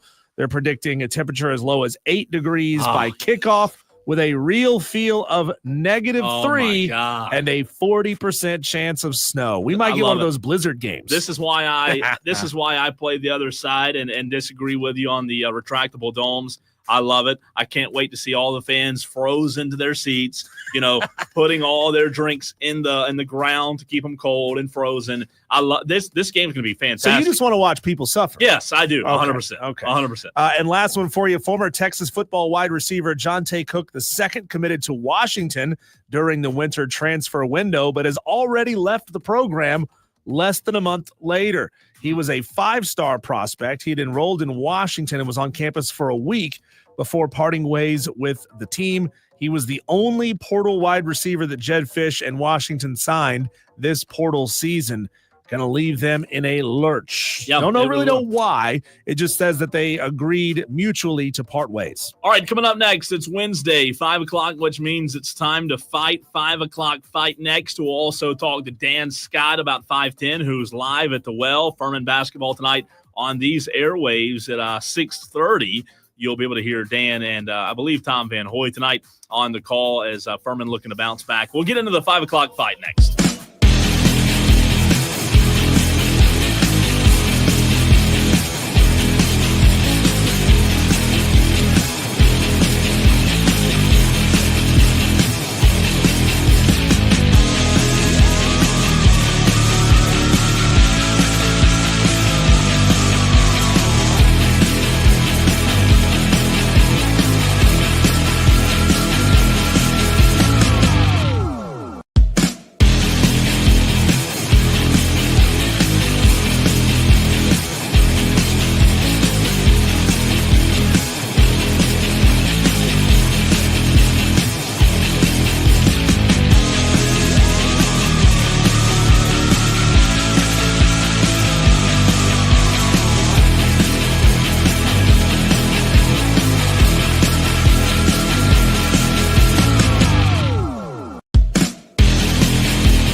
out, slugfest, and nobody's leaving unscathed. 3 topics, 1 winner. It's the 5 o'clock fight on Wire to Wire with Diesel and Cole Bryson on the Fan Upstate. Well, Diesel, it's hump day. It's Wednesday, which means it's time for you and I to put them up, fight about it, debate, argue. You let them absolutely rip. We have a lot of new Tolos, if you didn't know. We talked about that earlier. We had some texts from people who have just found the show recently. So for those who do not know or may not have heard, 5 o'clock fight goes like this. There's 3 rounds, 3 different topics. Diesel and I cannot agree. We must disagree. However, that leaves you Tolos. That stands for turn it on, leave it on. That leaves you Tolos to decide who wins and who loses each round. You text the show 844-326-3663 and send in your vote per round. You can also message the show. We're live on Twitter, Facebook, and YouTube. That's how the 5 o'clock fight works. Also, if you say Cole wins, you get brownie points, right? No, Diesel doesn't like that. You're brownie points, but you know what those are worth? Nothing. All right, here we go. You can't pay your bills with brownie points. Round 1, Diesel, 2025. The year 2025 is here. College football season in August. It'll be here before you know it. A lot of talk this season about the SEC and them falling off, as I put that in air quotes. As we look ahead to the college football season in 2025, I'm going to give you an option here.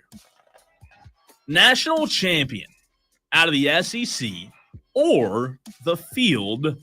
What say you? Oh, God, that's tough. It's tough because in previous years, I think it'd be really, really obvious to say SEC. But now, we're seeing Michigan jump up in a big way. Ohio State. Maybe Penn State will be back next year. Notre Dame supposed to be really good. Now, a lot of those teams are going to be breaking in new quarterbacks. Yeah, that's true. Right? Yeah. So Michigan. I'm going to go SEC, and I'm going to call my shot way early. Okay, I like way early, and tell you that it's going to be the Tennessee Volunteers. Okay, because Nico, whose last name I can't pronounce, Lululemon. That's right. That's it. He's back for another year. You got more time in that system. I think the SEC just has too many returning quarterbacks to say that it's not going to be one of them. I don't think it's going to be Alabama. I don't think it's going to be Ole Miss. I think it's going to be Tennessee. So I'm going to disagree, as we do in the 5 o'clock fight. I'm going to go with the field. And, there's time to rehash this, obviously, between now and August, because August is a long ways away. However, since you call your shot, I'm going to call my shot. I'm going to match your shot on this 15th day of January. Ooh. Write this down. Take a little note. You say Tennessee wins the national championship in 2025 out of the SEC. I'm calling my shot, Diesel, and telling you the national championship winner in 2025 will come out of the ACC. Wow. Want to guess? You going to give me a school? I'm going to give you a school. Oh, it's going to be that specific. I'm going to give you a school. I think the offense, the returning quarterback, the weapons at receiver, paired with a new defensive coordinator. Look at him. Look at him. I'm telling you. Who's surprised? I'm telling you. Hey, let's see. I might be right this year with Ohio State. I picked them preseason. I'll say Clemson. Wow. With their new defensive coordinator has the weapons to get it done. I think Clemson has a good shot. I think they do, but I think Tennessee's just a little more developed and a little more ready to go. Oh my God! If people weren't calling Cole Bryson a homer before, they absolutely are now. Crazy. I'm calling my shot. Clemson winning it all in 2025. Wow. Here we go. Diesel, you put this one on the rundown, and I know you don't have what you're asking, so go ahead with this one. Little dogs. You see them all over the place. Some like blonde girls put them in their purse. Yeah. They got a latte in one hand and a Pomeranian in the other. Little dogs, would you own one? And the answer, Cole, is absolutely not. Would I ever own a little dog? Never gonna do it. I'd never own a minivan, and I'll never own a little dog. It's not gonna happen. I'm a big dog dude for the rest of my life. No, listen, I like big dogs. However, you put on the rundown under 40 pounds. Yeah, under 40 pounds is little. Could a small Boykin Spaniel, a hunting dog, a rabbit dog or something like that be under 40 pounds? I know Boykin Spaniels are probably on the outside of 40. I would imagine, they're not as big as a lab, but adult males are 30 to 40 pounds. Okay, so I do get to count a Boykin Spaniel, which I Boykin love. Spaniels, Cocker Spaniels, any kind of wiener dogs. No, I'll pass on that. The little ones. What are those ones that people love because when they Shih walk, Tzu? they shake their butts? Corgis. Oh, corgis. Corgis. Yeah. Nah, man. Nah. So you can't. No self-respecting man walks down the street with a tiny dog. So this is a weird 5 o'clock fight round too. I agree with you on the little dog. I don't want a little dog. However, if I can count a Boykin Spaniel hunting dog under 40 pounds, I'll say yes, I'll take it. I'm with you though on the manly stuff. Well, dachshunds are hunting dogs too. They just hunt rats. That's what they were bred for. Okay. Long, skinny bodies are meant to go down the hole. Yeah. And get a rat. Kind of like Forrest Gump. Going in the hole and getting a rat. Well, he had to go in there and search for the Viet Cong. Gotcha. All right, one more round. We talked about this yesterday, Diesel. Hypothetically, it might not be hypothetically after too long, and spend a lot of time on it. We'll continue to talk about it, and if it happens, I'm sure, talk about it a lot because it would be a match made in heaven, most likely. However, when you talk about things actually transpiring, Diesel, things actually happening, Deion Sanders to the Dallas Cowboys, will it actually happen? Not a chance. Oh, not a chance. Deion, I think, is happy building a program in his image in Boulder. He is happy getting his way probably on just about anything he asks for because the Colorado Buffalo program is fighting for relevance, and Jerry Jones is fighting to learn that Jerry Jones has been right all along and can build a championship-winning team.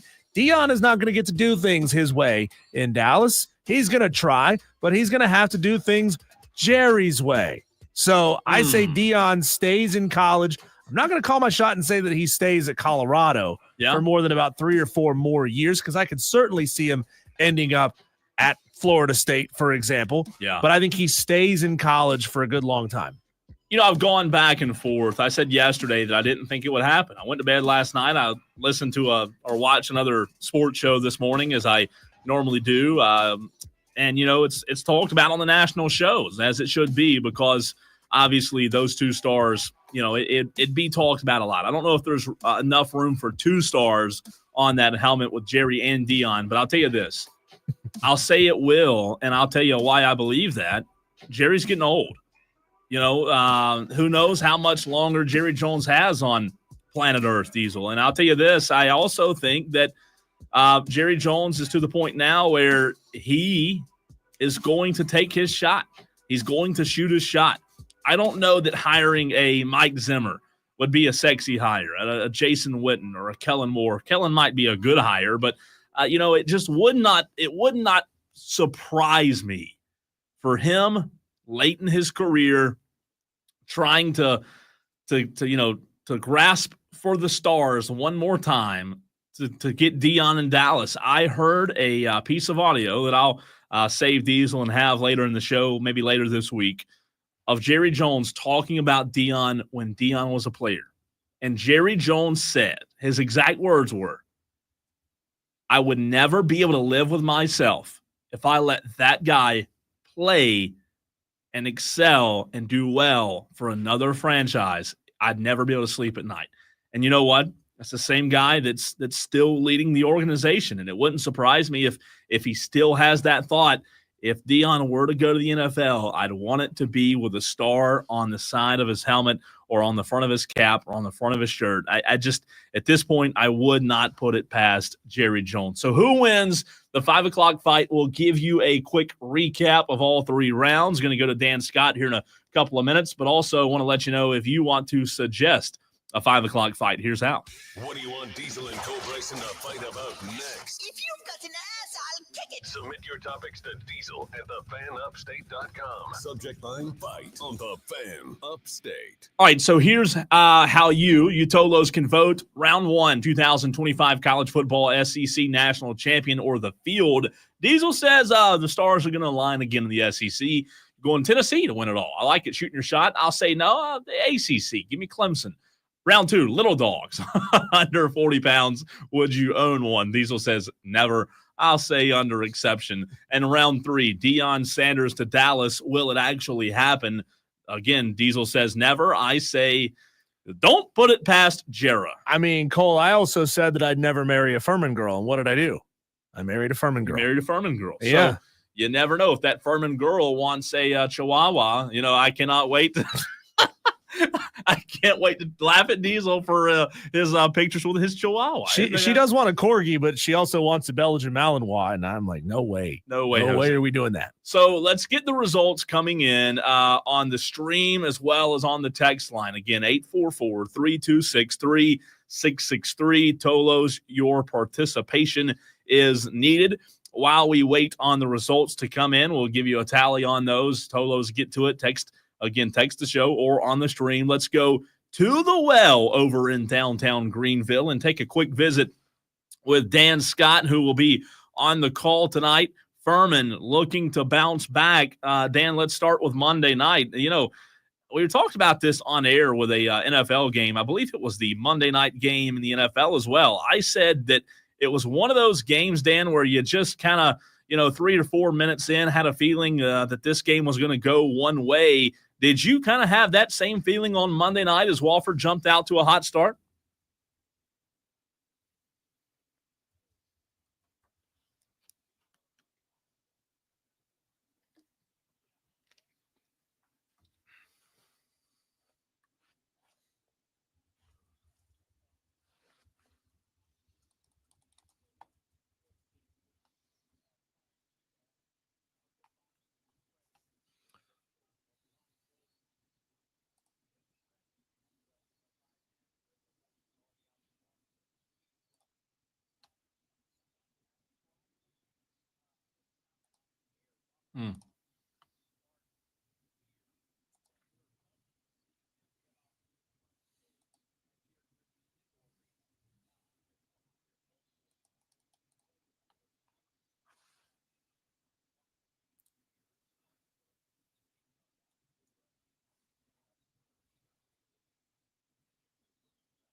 Dan, I don't know if you've had a chance to do your pregame conversation with Bob Ritchie yet. I know you have an excellent interview with him before every game, and our listeners are going to hear that coming up right around 6:40-ish on the station here a little bit later on.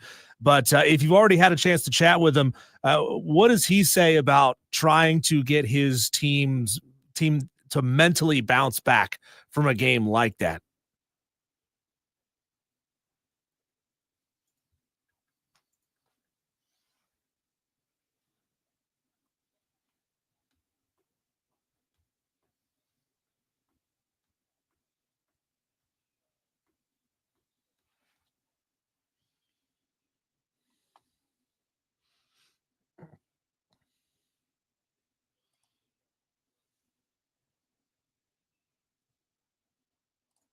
Yeah.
Dan, is there anything about the well, as we're talking to Dan Scott, the voice of the Furman Paladins? You'll hear the broadcast in about an hour and 15 minutes or so right here on the Fan Upstate. Is there anything about the well that you've kind of grown accustomed to? I mean, I know your roots are over there more toward Travelers Rest and your home arena. However, with a lot of the games this season at various places, various gymnasiums, have you took a liking to the well yet?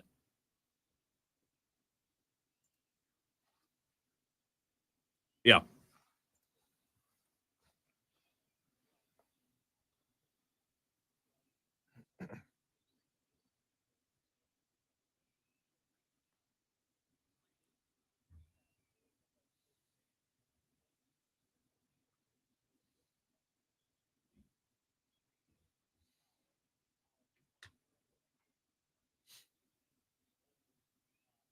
Hmm.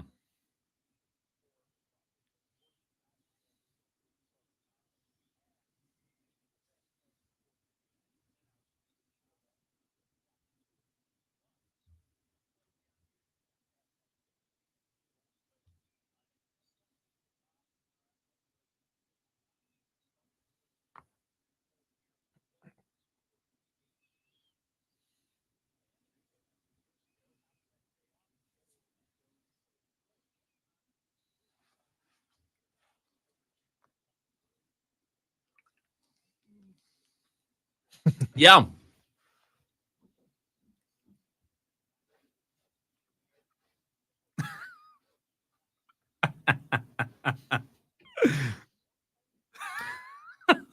You got wool socks on? Okay.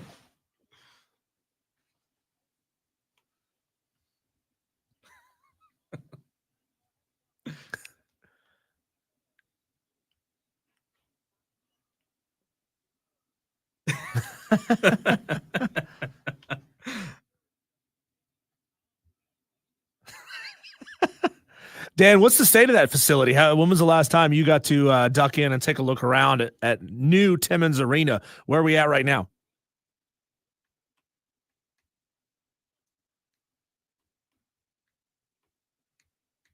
Yeah.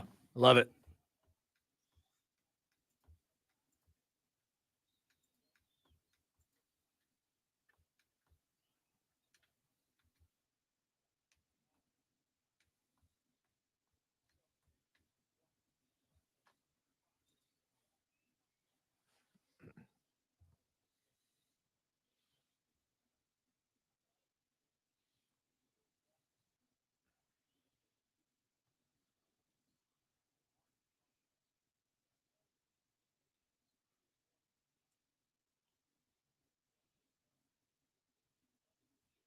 Oh.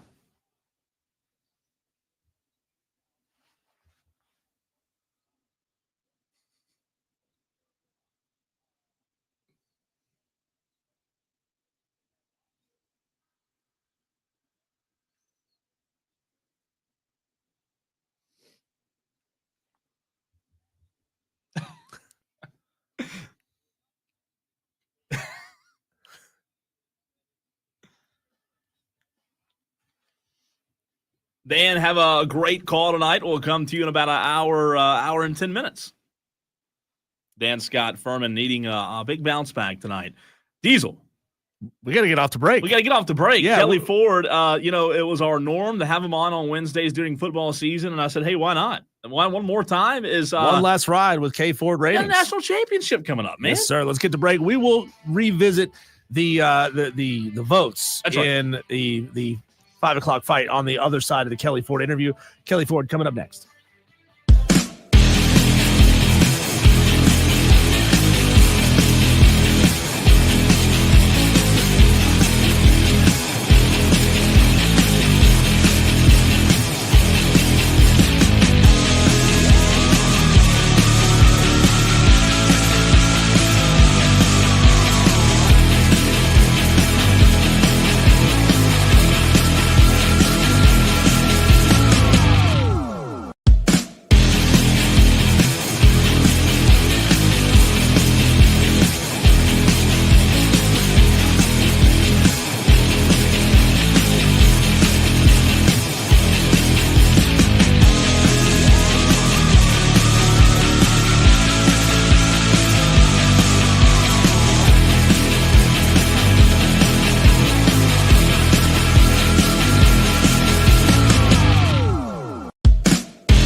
Tolos, we have ridden all season with our guy, Kelley Ford of KFordRatings.com. You guys love it when he comes on. Every time he does, we get so many people texting in saying either he made me smarter or he gave me a headache, both of which are meant to be a compliment to our next guest, Kelley Ford, joining the show. Kelley, welcome in. You know, you have talked about your project for next season to work on adding coaching to your model, to figure out how to do that. So all things being equal, what kind of inputs for both Marcus Freeman and Ryan Day would sway the game in their direction? Yeah, guys, thanks for having me as always. And certainly, you know, Marcus Freeman, he just simply outcoached a couple of his opposing coaches here in the college football playoff. Ryan Day, say what you will about his struggles against Michigan, but certainly in this college football playoff run, he has put together, he and his coordinators, a very good game plan in each of the three games, really jumping out early in the first two in particular, and then grinding it out against Texas. So, you know, when I'm looking at the coaching grades, there's really a couple different ways that you can evaluate. You can evaluate how strong is a team, you know, offense, defense, or the team as a whole under the current coach. But that only tells part of the story, because I feel you also need to incorporate how strong was this program in the years leading up to that head coach being hired, right? And so Ryan Day steps into a very good situation at Ohio State and has really continued that trend of highly power-rated teams in Columbus. Marcus Freeman, Notre Dame was not down by any means, but, you know, under Brian Kelly, it felt like they had maybe reached a bit of a ceiling. And Brian Kelly, I think, felt as much, and that's why he left. We've seen Marcus Freeman be able to elevate Notre Dame even a half step beyond where Brian Kelly had them, even in the playoff a couple times, the BCS National Championship game appearance. So I think there's different ways you can go about doing this.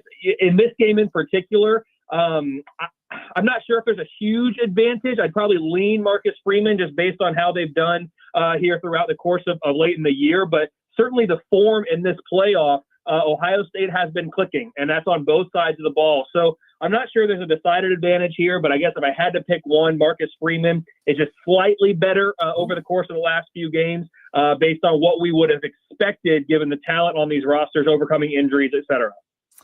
Kelley, do your rankings ever align with the Vegas point spreads? I mean, I know Ohio State favored by a touchdown or more just based on the book you look at. How often do you see those two align?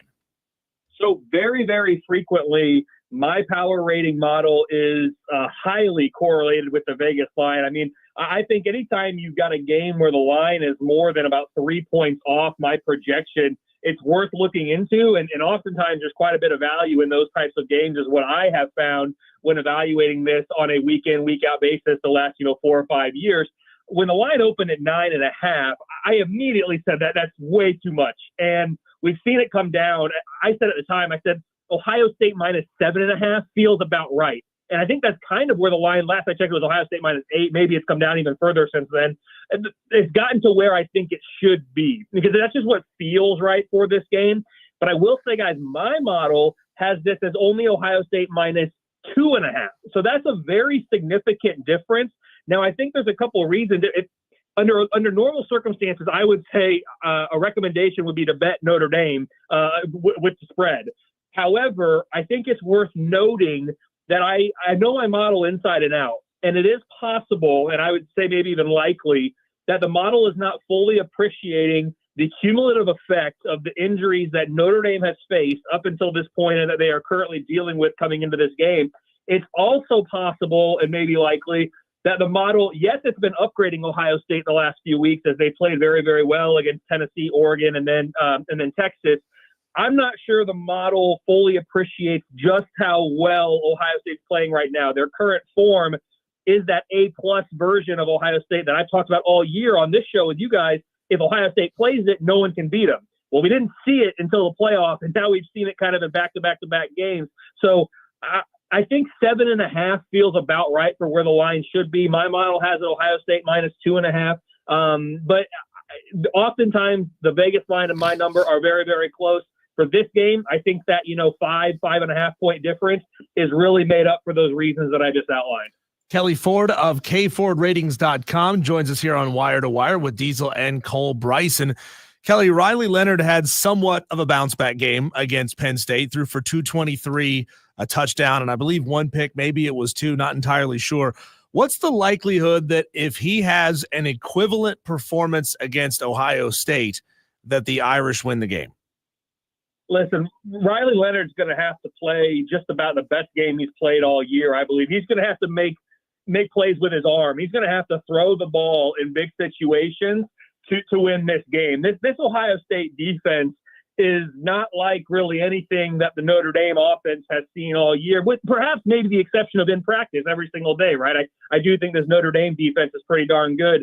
But the Ohio State defense is number one in the country for me. And, you look at who Notre Dame's played, and it's no disrespect to any of them, but I think this represents a new beast, a new challenge. And we've seen consistently this year, Riley Leonard is at his best when he's got that dual threat ability and he's really posing a threat in the run game from the quarterback position. Ohio State knows that. Jim Knowles knows that.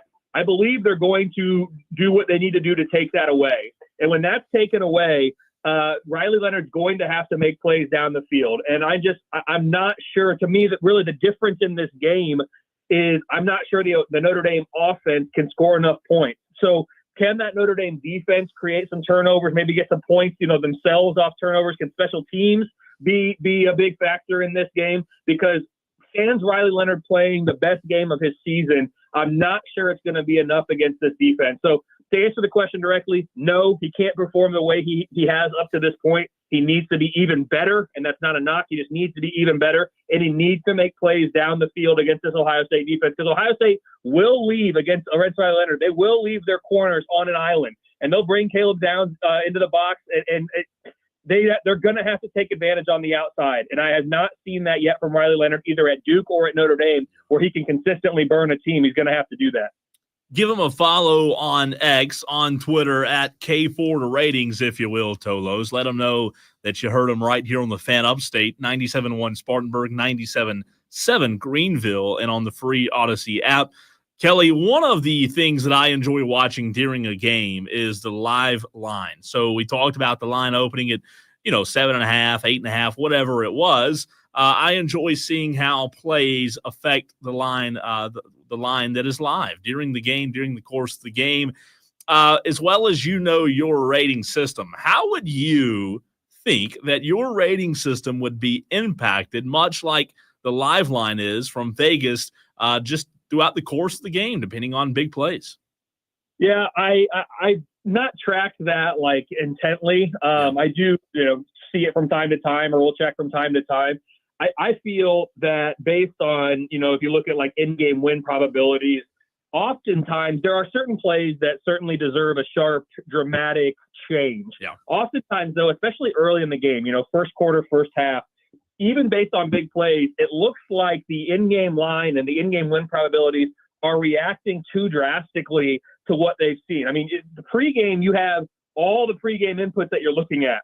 I think those get phased out, in my opinion, too quickly from some sports books, from some in-game win probability models than they should. And so I do think from a betting standpoint, you can find value at some books in some in-game line situations, because I do think they are too reactive to plays that happen, especially early in the game. By the time you get to the second half and there's less game to play, certainly, time score situation all comes in, and they have it pretty dialed in. But early in the game, I think there is value to be had there as a bettor. But obviously the biggest plays, the explosive plays, the turnovers, those are the ones that are going to cause the sharp changes in win probability in the line early in the game, late in the game. And those are the ones that are most exciting for college football fans as we're watching these games. And I do think that Notre Dame has to win those battles if they're going to win this. Notre Dame, I'd be really surprised if they won this game and Ohio State either had more explosive plays or Ohio State won the turnover battle. Notre Dame, given what they're facing and the talent discrepancy, the injuries they've accumulated, they have to win those battles to give themselves a chance in this game. And I think they're going to come out, throw a punch, and I wouldn't be surprised if they landed one or two early. I just think over the course of 60 minutes, Ohio State can grind them down, similar to what they did against Texas after that game got off to a hot start. It kind of got derailed there, mucked up, and Texas did a really good job. That's the blueprint that Notre Dame's going to have to follow for all 60 minutes. Kelley, I love your what if graphic. We've talked about it several times throughout the season.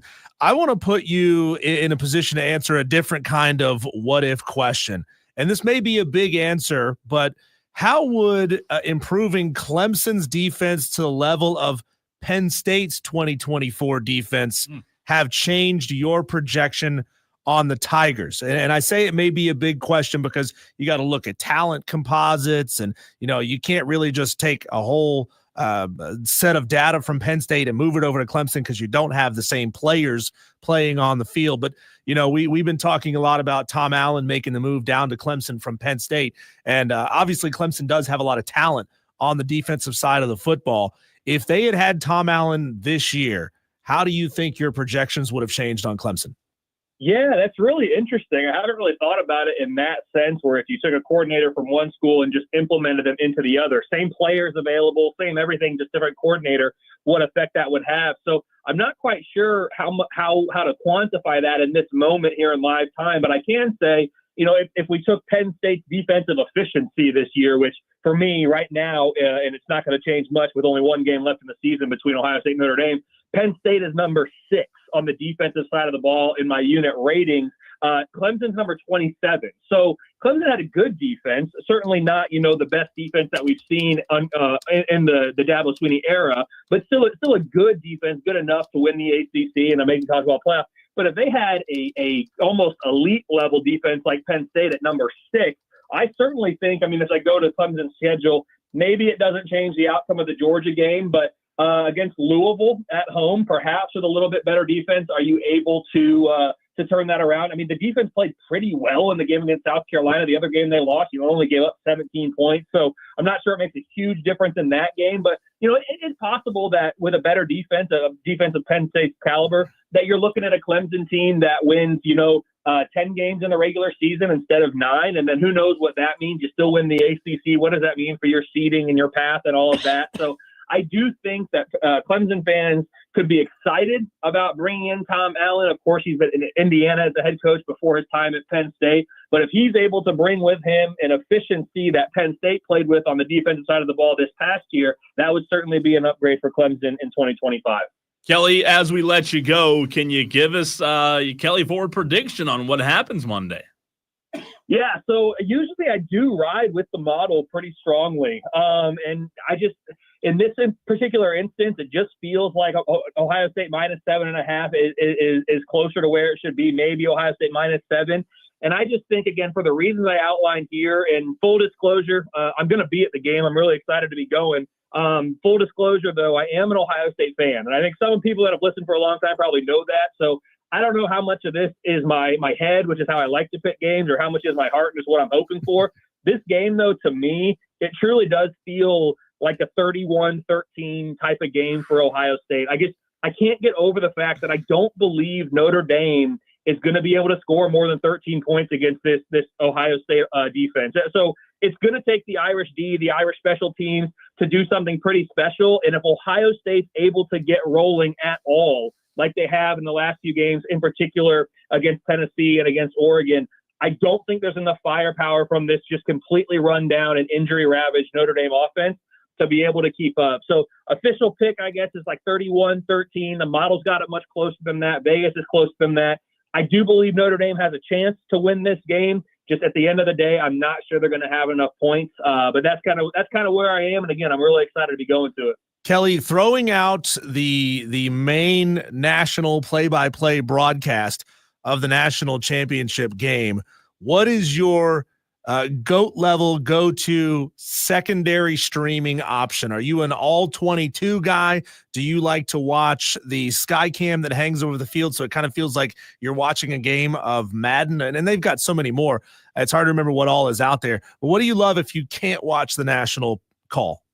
Yeah, so if I'm not watching the main broadcast, I do think the all 22 is probably the one I would go to next. I'm not going to lie. I do usually watch the main broadcast. And sometimes, guys, to be honest here, sometimes I mute it because I feel that the commentary that's being provided, depending on what game we're watching, who we're listening to, I'm not sure it's always there. And so sometimes I do just mute it and kind of enjoy that silence myself. But yes, if we're watching something other than the main, the All-22 is certainly interesting, and it does provide insights too, right? With all the data work that I do and the modeling that I do, watching an All-22 can either provide validation for some of the things that I've been working on, some of the conclusions I found, or it can, open my eyes to some new interesting concepts and ideas, things that I maybe be able to test in the summer as we back test and implement the last season's worth of data into the model. It's okay. You could admit Kirk Herbstreit bugs you too. I know you won't say it out loud as an Ohio State fan, but you can. But we know how you really feel.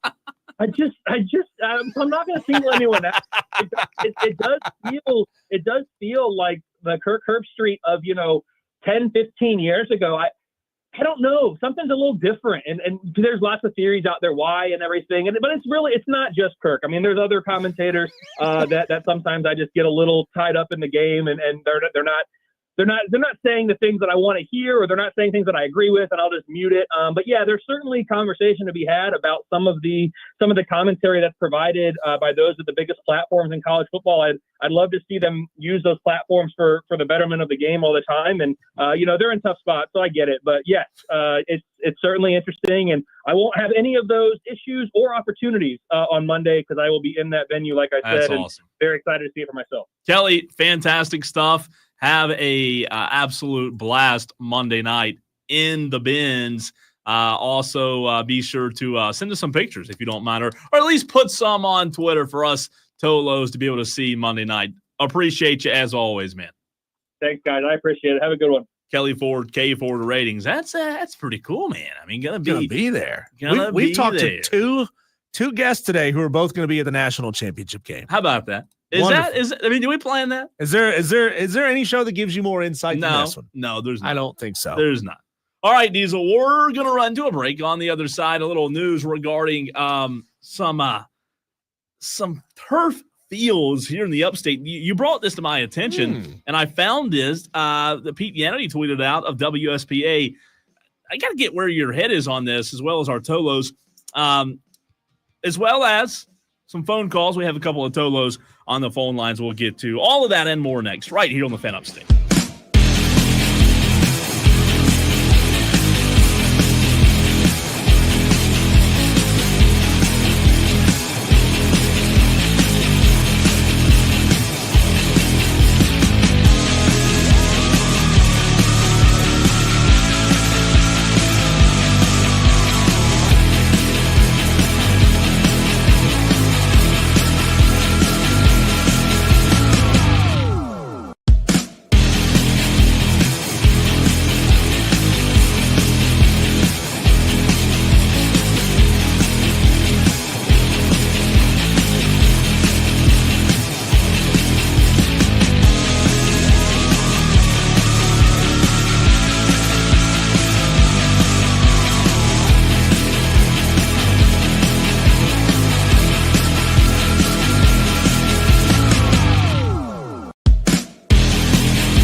Have a really interesting piece of information that relates to Greenville County and high school football fields. So I want to get to that. But we will go to the phone since our callers do take priority. 844-FAN-PHONE, 844-326-3663 is the number to use to call the show. Harold in Greenville wants to chime in. What's up, Harold? Oh, just listen to y'all. Something I'd like to clarify more. How did Penn, if what is it, Tom Allen, the defense coordinator of Penn State? That's right. Why did Penn State let him go? They didn't. He was hired away for more money. Okay, that's what I was going to say. So Clemson, and they wasn't willing to top Clemson's money is what I assume. But the only thing, he wants a conference championship. And I think this year he proved, he wasn't going to get that. He wants to go somewhere he can have a conference championship on his resume. To me, that'd be the only logical reasoning. Harold, he talked about it, and we'll replay some audio. There's some audio we didn't get to as well. At 6 o'clock, we'll get to it. But he talked about his two daughters live in the Carolinas, and just how much – he even got choked up at the very end talking about how – he wanted to be near his kids, and also how faith and family was a big part of his life. And with Clemson having the same values, it's kind of the stars aligned, if you will. Right. She clarified a lot. But I will, we're putting the cart before the horse and counting the chickens before the hatch. But I'll go on record right now and say that they will win the ACC next year. Because, he ain't going to have the teams face defense like he had in the Big Ten, so I think I don't think they'll lose an ACC game. Harold, during the 5 o'clock fight, Diesel called his shot saying Tennessee would win the national championship next year. I'm one game away from getting Ohio State right this year. I even called my shot to take it one step further from what you said. I think Clemson wins the national championship next year. Well, I'm not going to go that far because he's going to be facing better competition than he will in the ACC, no matter who he faces. But I think Clemson will be successful. Now, I'm saying ACC. Tennessee ain't going to win no national champion. Now, why didn't Tennessee go after him? Well, they have Tim Banks. So I have questions. You got teams in the SEC. They need a good defense coordinator, but I figure that's what it was. But you said more about his social. His faith visits with his daughter living in the Carolinas. Faith, that means a lot to me too. So I can understand that now more. Yes, sir. That it just wasn't money, There you go. But he's gonna have a good year. Yeah, appreciate the phone call, Harold. And I like Kelley Ford's prediction. He just said what I have in my mind. I just said 2 scores. He's putting more than that. But Ohio State's gonna get it, boys. Appreciate you, Harold. Harold Thanks, in Greenville. Yeah, I think so. I think Ohio State does win. We'll continue to talk about that tomorrow and Friday. But how about this, Diesel? You heard this the other morning on TV. Asked me about it. I saw it on WSPA. Pete Yannity tweeted it out earlier this afternoon. Greenville County high school football. Their fields will all get artificial turf. So artificial turf will be installed in all 15 Greenville County high school football stadiums. The Greenville County Schools Board of Trustees voted Tuesday to spend $24 million to replace grass with artificial turf.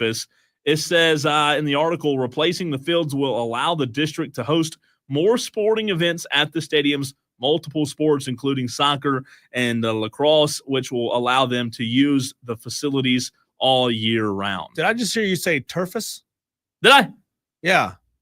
I didn't know if that was like a buzzword. I didn't know that's what they're calling it. Did I say turf? A turf surface is a turfus. Did I say that? Yeah. I thought you did it on purpose. I thought you said turfus on purpose. I don't know if I did or not. I don't know if I did. Turfus. I like it, though. So how many, $24 million, how many facilities 15. currently don't have it? I guess it says artificial turf will be installed in all 15. So I guess 15. None of all of them still had grass. God, is that the case? Greenville County. I went to several this year. Greenville has you know what? JL Man, Riverside, yeah, Diesel, they might all have grass. So a lot of comments on Pete's tweet about this. We're all about the alliteration right now. Are really down on this decision. Really? I understand that it's an upfront cost, and you install these things, and the maintenance on it is far less than what it would be on a grass field. So it's cheaper for high schools to maintain. So ultimately, it will pay for itself in the long run. Sure. But a lot of parents and coaches' criticisms on this is that they believe that turf fields lead to a higher instance of injuries. I think so. I would think, Cole, and again, I have no expertise here whatsoever, so I should probably just shut up and stop talking now. No. But I would think, Cole, if you put everybody on the same playing surface, there's less likelihood that you're going from you're wearing the wrong cleats, that you're changing from the way you plant on a grass field on 1 week to playing on a turf surface, the next week. I would think that it would maybe reduce some of those issues, but maybe I'm wrong here. I think that playing on turf has led to some non-contact injuries for whatever reason. It sounds weird. Knee injuries, ACLs, MCLs. Things like that. Yeah. So it's really interesting, though. But Greenville County spending the money. Look, they look good. They do. They look really good. So we'll see. When we come back, Cole, earlier we talked about Tom Allen and his introductory press conference at Clemson. We played you a little bit of audio from that segment. Let's dig a little deeper, find out some more about the reasons why Tom Allen chose to leave Penn State and head to Clemson to be the DC there. That's coming up next on the Fan Upstate.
Just 29 minutes away from Dan Scott's call. Furman taking on ETSU at Bonscore Wellness Arena. 6:30 airtime, 7 o'clock tip-off there at Bonscore Wellness Arena in Greenville. Earlier today, we had the press conference of Tom Allen, his introductory press conference as the new defensive coordinator at Clemson. Harold, just a second ago, had some questions about why he would take the job, why he would leave Penn State to head to Clemson. Well, let's hear it from Tom Allen directly. Here was his opening statement, a couple seconds of Dabo priming the pump, and then Tom Allen tells you why he came to Clemson. Nothing like opening up with LSU and an opener to see what he's got. Should be fun off season. So with that, Coach, I'll pass it off to you. I appreciate that. Just so thankful to be here. So excited. It's been a whirlwind here the last few days. I just want to thank, first of all, Coach Franklin for the opportunity he gave me at Penn State. What an amazing season we had together. As Coach mentioned, I didn't reach out because I wasn't looking, and so, but just Pat Kraft, the AD there, special people. Just really thank the players for the way that they responded and played and an amazing, playoff run. Obviously, still wish we were playing for one more game, but at the same time, just thankful for that opportunity and just really appreciate Coach reaching out. Like I said, I wasn't expecting this. He did mention something I think was a big part of this, and that was my family. Faith and family is a big deal for me, and the culture that Coach has created here is very well respected and well known in the coaching profession. And then, our two daughters he mentioned, they both actually live in the Carolinas. Brittany lives down the road here, and which is unusual because we've never lived in Europe. They've never lived in North or South Carolina. And Hannah lives in North Carolina, and she's expecting our second grandchild here in about 30 days. So the chance to have our two girls close by and Thomas with us and his little son, Tommy, and Ani, his wife. So family's it means a lot to me. And my wife has made some amazing sacrifices over the years for me to pursue the dream that I've put my heart to coach football at this level. Excuse my voice, I've been yelling here recently, but I talk fast and yell a lot. So, but bottom line is that we're all thankful for this opportunity and realize that a lot of great young men here that I really intend to get to know in a very personal way here real soon. A chance to impact their lives and chance to play elite defense. That's it. That's the expectation. That's why we came here. There you go. That is directly from New Clemson, D.C., Tom Allen, why he chose to leave Penn State, a very good program where he probably could have won a lot of football games and coached some really good defenses. But, it's interesting for him to say that my wife has made a lot of sacrifices for me to be able to chase this dream. And this is me parsing words here.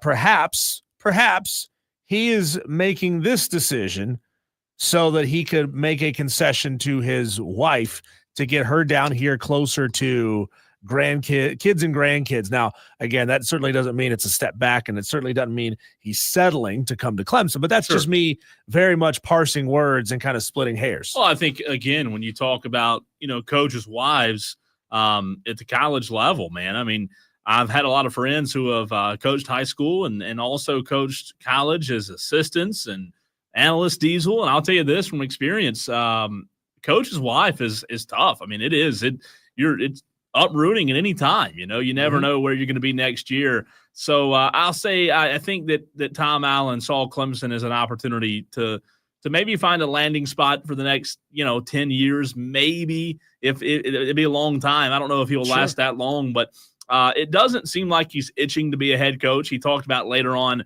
in that press conference just about how he loves being a coordinator and the things that are added value. Look, I think ultimately, for him, when you talk about family and faith and wanting to be a part of a Clemson staff that also has those same values, man, number one, for Dabo, getting him there, congratulations. I think that was absolutely phenomenal to get a guy of that caliber. Everyone you've talked to has rant and raved on how much or how good of a hire this has been for Clemson.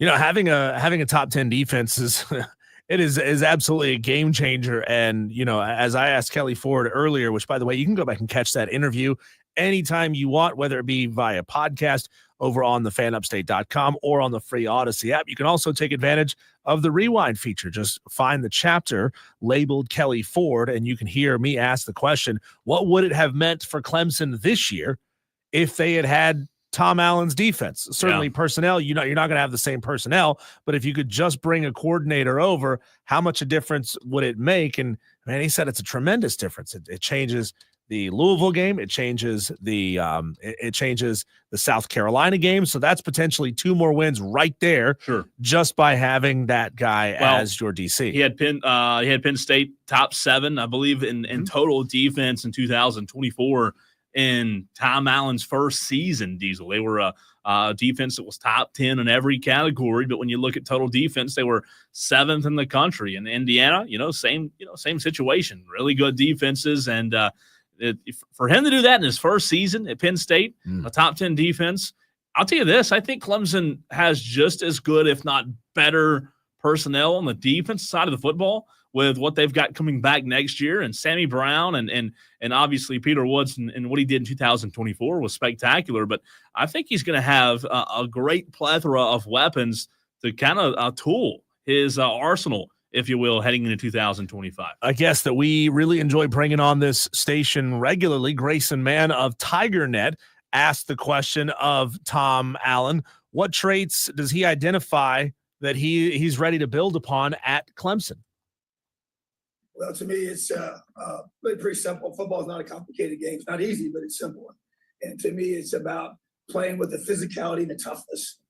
You recruit speed. You want great athletes. You got to recruit those athletes. And I love guys that can run and love to hit. And so we're going to make a big deal about takeaways, tackling, and effort. And to me, that's the foundational football side of what we want defensively, and guys that can get to that football at a high level of speed. And when they get there, they got a very violent way to finish it. So, but you got to create confidence in your guys. You got to create a system that's simple. I'm really multiple in what we do, but I'm a big concepts guy. So I want our guys to play with a ton of confidence, keep it simple, let them play fast. The multiplicity to me is built in within the system and the scheme, and that we as coaches control that, and the guys just get to play. I think when you do that, you create the tackles for loss, the sacks, the takeaways that we spend so much time talking about that change games. And I just think about even in the playoff run that we just had, we had 28 tackles for loss, 11 sacks, and 9 takeaways, and scored twice on defense. And that's what you got to do to be able to win and play elite defense. And so, and also in the red zone, because to me, at the end of the day, it's about, the only stat that really matters is the points. And so that to me is yards is what it is. You got to keep them out of the end zone. And so we were top 5 in the country in red zone defense. And that to me that's where the execution piece and the tackling and all the things you got to coach as an individual coach. But to me, it's really about those simple things. And we're going to adapt the scheme to our guys. I really want to watch our guys here. I really haven't seen them very much. I watched one game. We played SMU. We got to see the Clemson defense against their offense. That was the only game I watched all year long. So I want to spend time getting to know our guys and seeing what our strengths are, and then kind of adapting the system to them because it has that type of versatility. So what he had to say there that I really perked my ears up was takeaways, tackling, and effort. Takeaways were good at Clemson this year. They ranked 10th in the country with 26 turnovers gained this season. Tackling is really where they're going to need some big time work, because you saw a lot of guys breaking free on this Clemson defense. And it's not like the scheme was bad under Wes Goodwin. They had the ability, they had the opportunities to end plays early, but a lot of plays got some big time yards after catch. And I thought that was Clemson's biggest Achilles heel.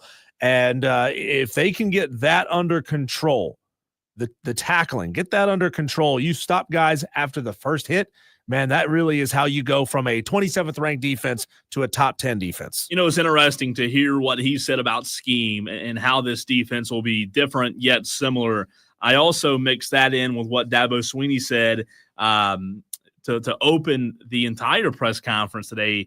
We don't have this audio, but Swinney said in a tweet you can find on Twitter at @DColeBryson. I had most of the quotes from the presser on Twitter. Swinney said, "The first thing I want to say is how much I appreciate Wes Goodwin. It just didn't work, and that's my fault. Simple as that. My job is to make sure we are doing everything we can to be the best version of ourselves. And ultimately, when it comes down to Tom Allen's answer there and what Dabo Swinney saw in him. Ultimately, Dabo Swinney saw that Clemson defense in 2024 was not the best version of itself. I think there were, again, way too many playmakers on the field that at weird times, at odd times, Diesel throughout the course of the season just didn't see the field. I mean, Sammy Brown has the most upside on that defense, and him not playing one snap against Georgia and one of the biggest games of the season, and then, switching to a different look and the fourth quarter against South Carolina, taking them off the field for the entire quarter.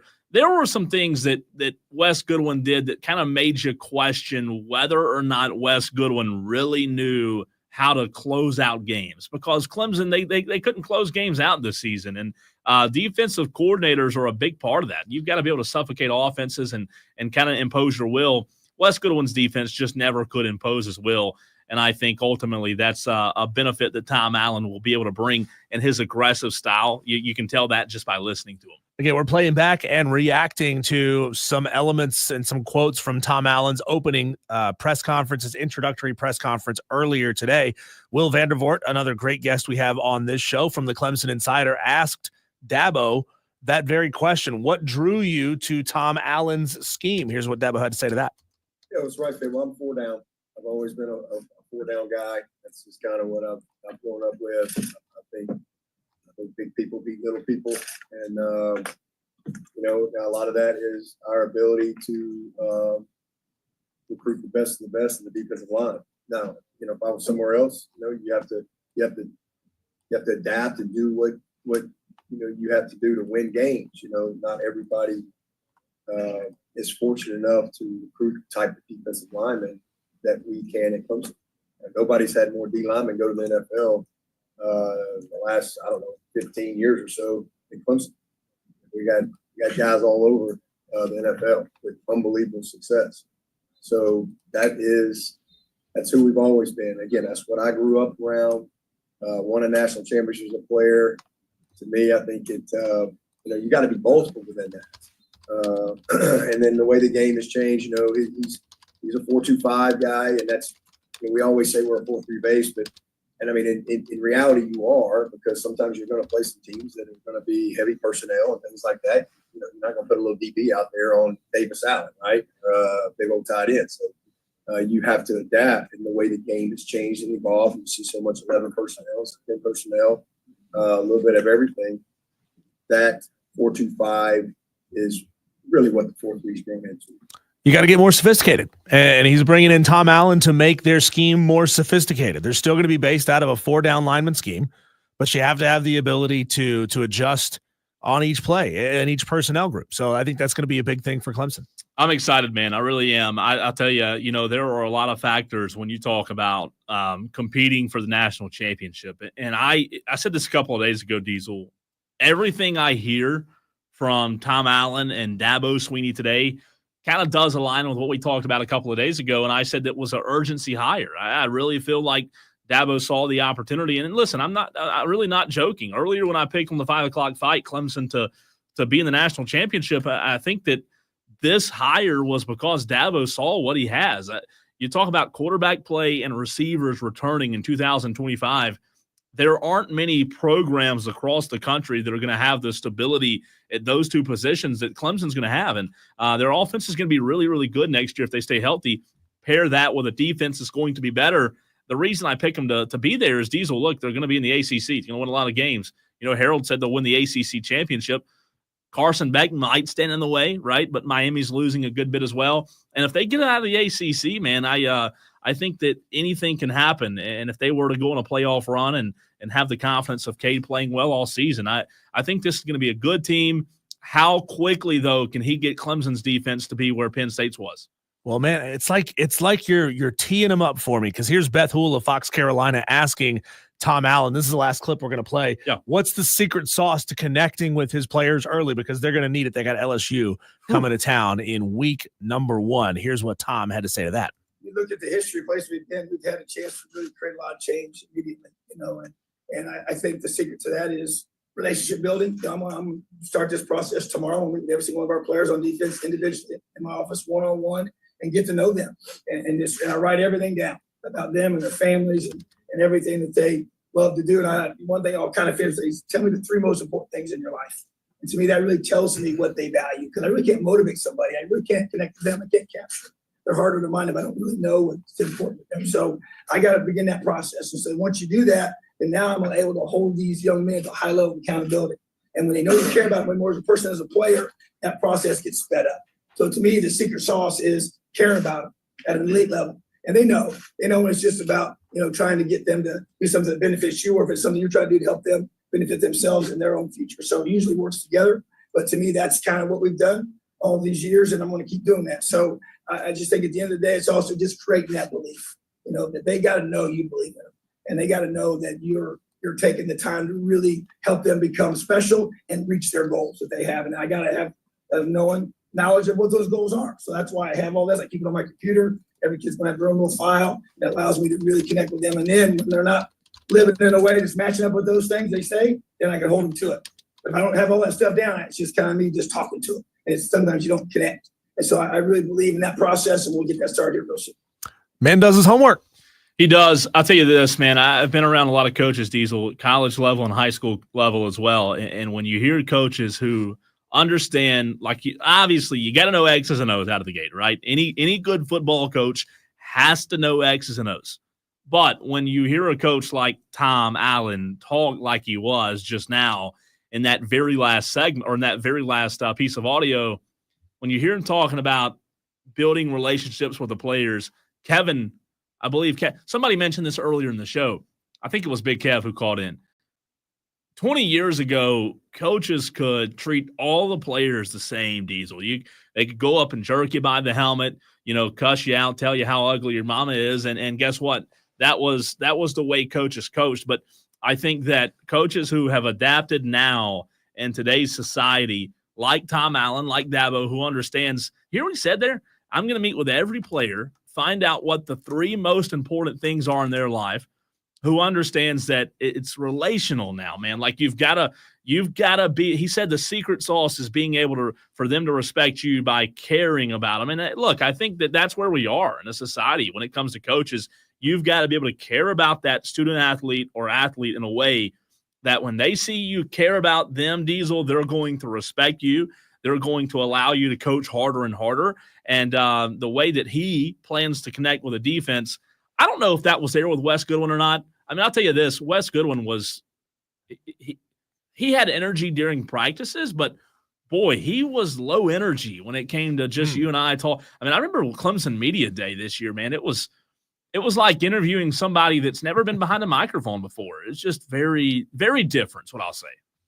Yeah, it's going to be interesting to see what happens with his future. Yeah. Maybe he can go be a good FCS level coordinator, a G5 level coordinator, but at the highest possible level, if you're trying to win national championships, his style just wasn't working. It was not. And ultimately, again, Dabo said, hey, that's on me. So moving on from Wes Goodwin, I think Clemson did upgrade at DC. 2025 cannot get here fast enough to see how this hire pans out. And boy, Dabo's right, didn't he? I mean, out of the gate, Diesel, we're going to find out just how good Tom Allen is in week 1 in Death Valley, LSU, Clemson. Boy, that will be a good one. Diesel, we've got one more segment to go, and then we're going to run off to Furman basketball as Dan Scott will be on the call. I saw something today about the Cowboys. You asked me yesterday, you said I sounded like an addict because you said, look, you don't have to pull for the Cowboys. I said, how do I quit? How do I quit doing that? And you said, well, you're an addict. I'll tell you how I think I might be able to quit next.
Diesel, do you recall yesterday when you told me I was basically a crack addict? I mean, basically, we were talking about the Cowboys. Yeah, you got a problem, that's for sure. And, you said, hey, you don't have to pull for the Cowboys. And I said, what do you mean? You said, you don't have to pull for them. I said, well, how? You said, you sound like an addict.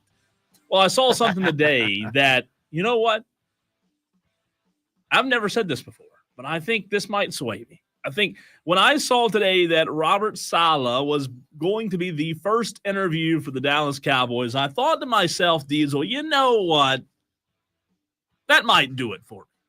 That might just be the punctuation at the end of the sentence that I need, the icing on the cake. Robert freaking Saleh, is this an interview just to say you interviewed him? I don't understand how anybody could think that Robert Saleh and the Dallas Cowboys would be of good fit. I know Aaron Rodgers probably didn't help him in New York, but Robert Saleh, no thanks, man. That might be the answer on how I can quit the Cowboys, man. I'm not high on that at all. Hope it doesn't happen. Well, I want you to know, Cole, that I just Googled 12-step programs in Greenville. There are a lot for you to choose from. Are there really? Yeah, you don't have to suffer with this any longer. You could go be a Chiefs fan. You could go be a Packer fan, a Packer backer, Cole. Well, you'd look good with a big green yellow wedge on your forehead. You could go be, well, you don't want to be a Jets fan because that's worse. No. That's worse. I don't know, man. You can get over this, man. But if they hire Robert Saleh, I mean, how it's like going on a date. Well, like going on a date, right, and getting catfished and seeing this girl on a dating app that's really pretty, and all of a sudden this big, 345-pound mammoth walks in, and you're just, well, what is that? What are we doing here? I mean, that's what Robert Saleh being hired for the Cowboys would feel like. Yeah. You said you were a model. You look more like a linebacker. I mean, I hate to throw those kind of women under the bus, but we love you. But my God, I mean, Robert Saleh, if Jerry Jones hires that guy to coach the Cowboys, just go find a random freaking middle school coach, man. And I know Robert Saleh may not be a terrible coach, but no thanks. He was just put in a bad situation, Cole. You know what? For your sake, I hope the Cowboys do hire Robert Saleh. Oh, I'm going to quit. I'm going to quit the Cowboys. What if they hired Gerard Mayo? Do you think I could ever pull for that? I mean, maybe no thanks on that one. Maybe I can somehow, some way, since I'm a Carolina guy, just pull for the home team. You could do that. You could go be a Detroit Lions fan. You wouldn't even have to change. You wouldn't even have to change your color scheme. The ugly shade of blue, though. That's basically the same. Just take all your cowboy gear, wash it in a very dilute bleach, and it'll come out the same color. It'll be fine, man. I just can't do it. I can't stomach it, man. I don't know. We've got to get somebody good. Got to be good. Texter says, at first I wasn't sure who's going to be the hype man because Allen was good. X and O's guy. I've looked across videos. He's got fire, football knowledge. I'm excited, says Spartanburg J. How about that? Texter says, Cole, you're going to get canceled. Can't talk about our big-bodied lady listeners. Well, I apologize. In such a way. Big lady Tolos, we love you, but lose some weight. God. Okay, on that note, let's get out to break and let's bring on Furman ETSU basketball from Bon Secours Wellness Arena. Dan Scott, our good friend, on the call. You're going to hear him in just about 5, 4, 3, 2, 1 seconds. Go Dens.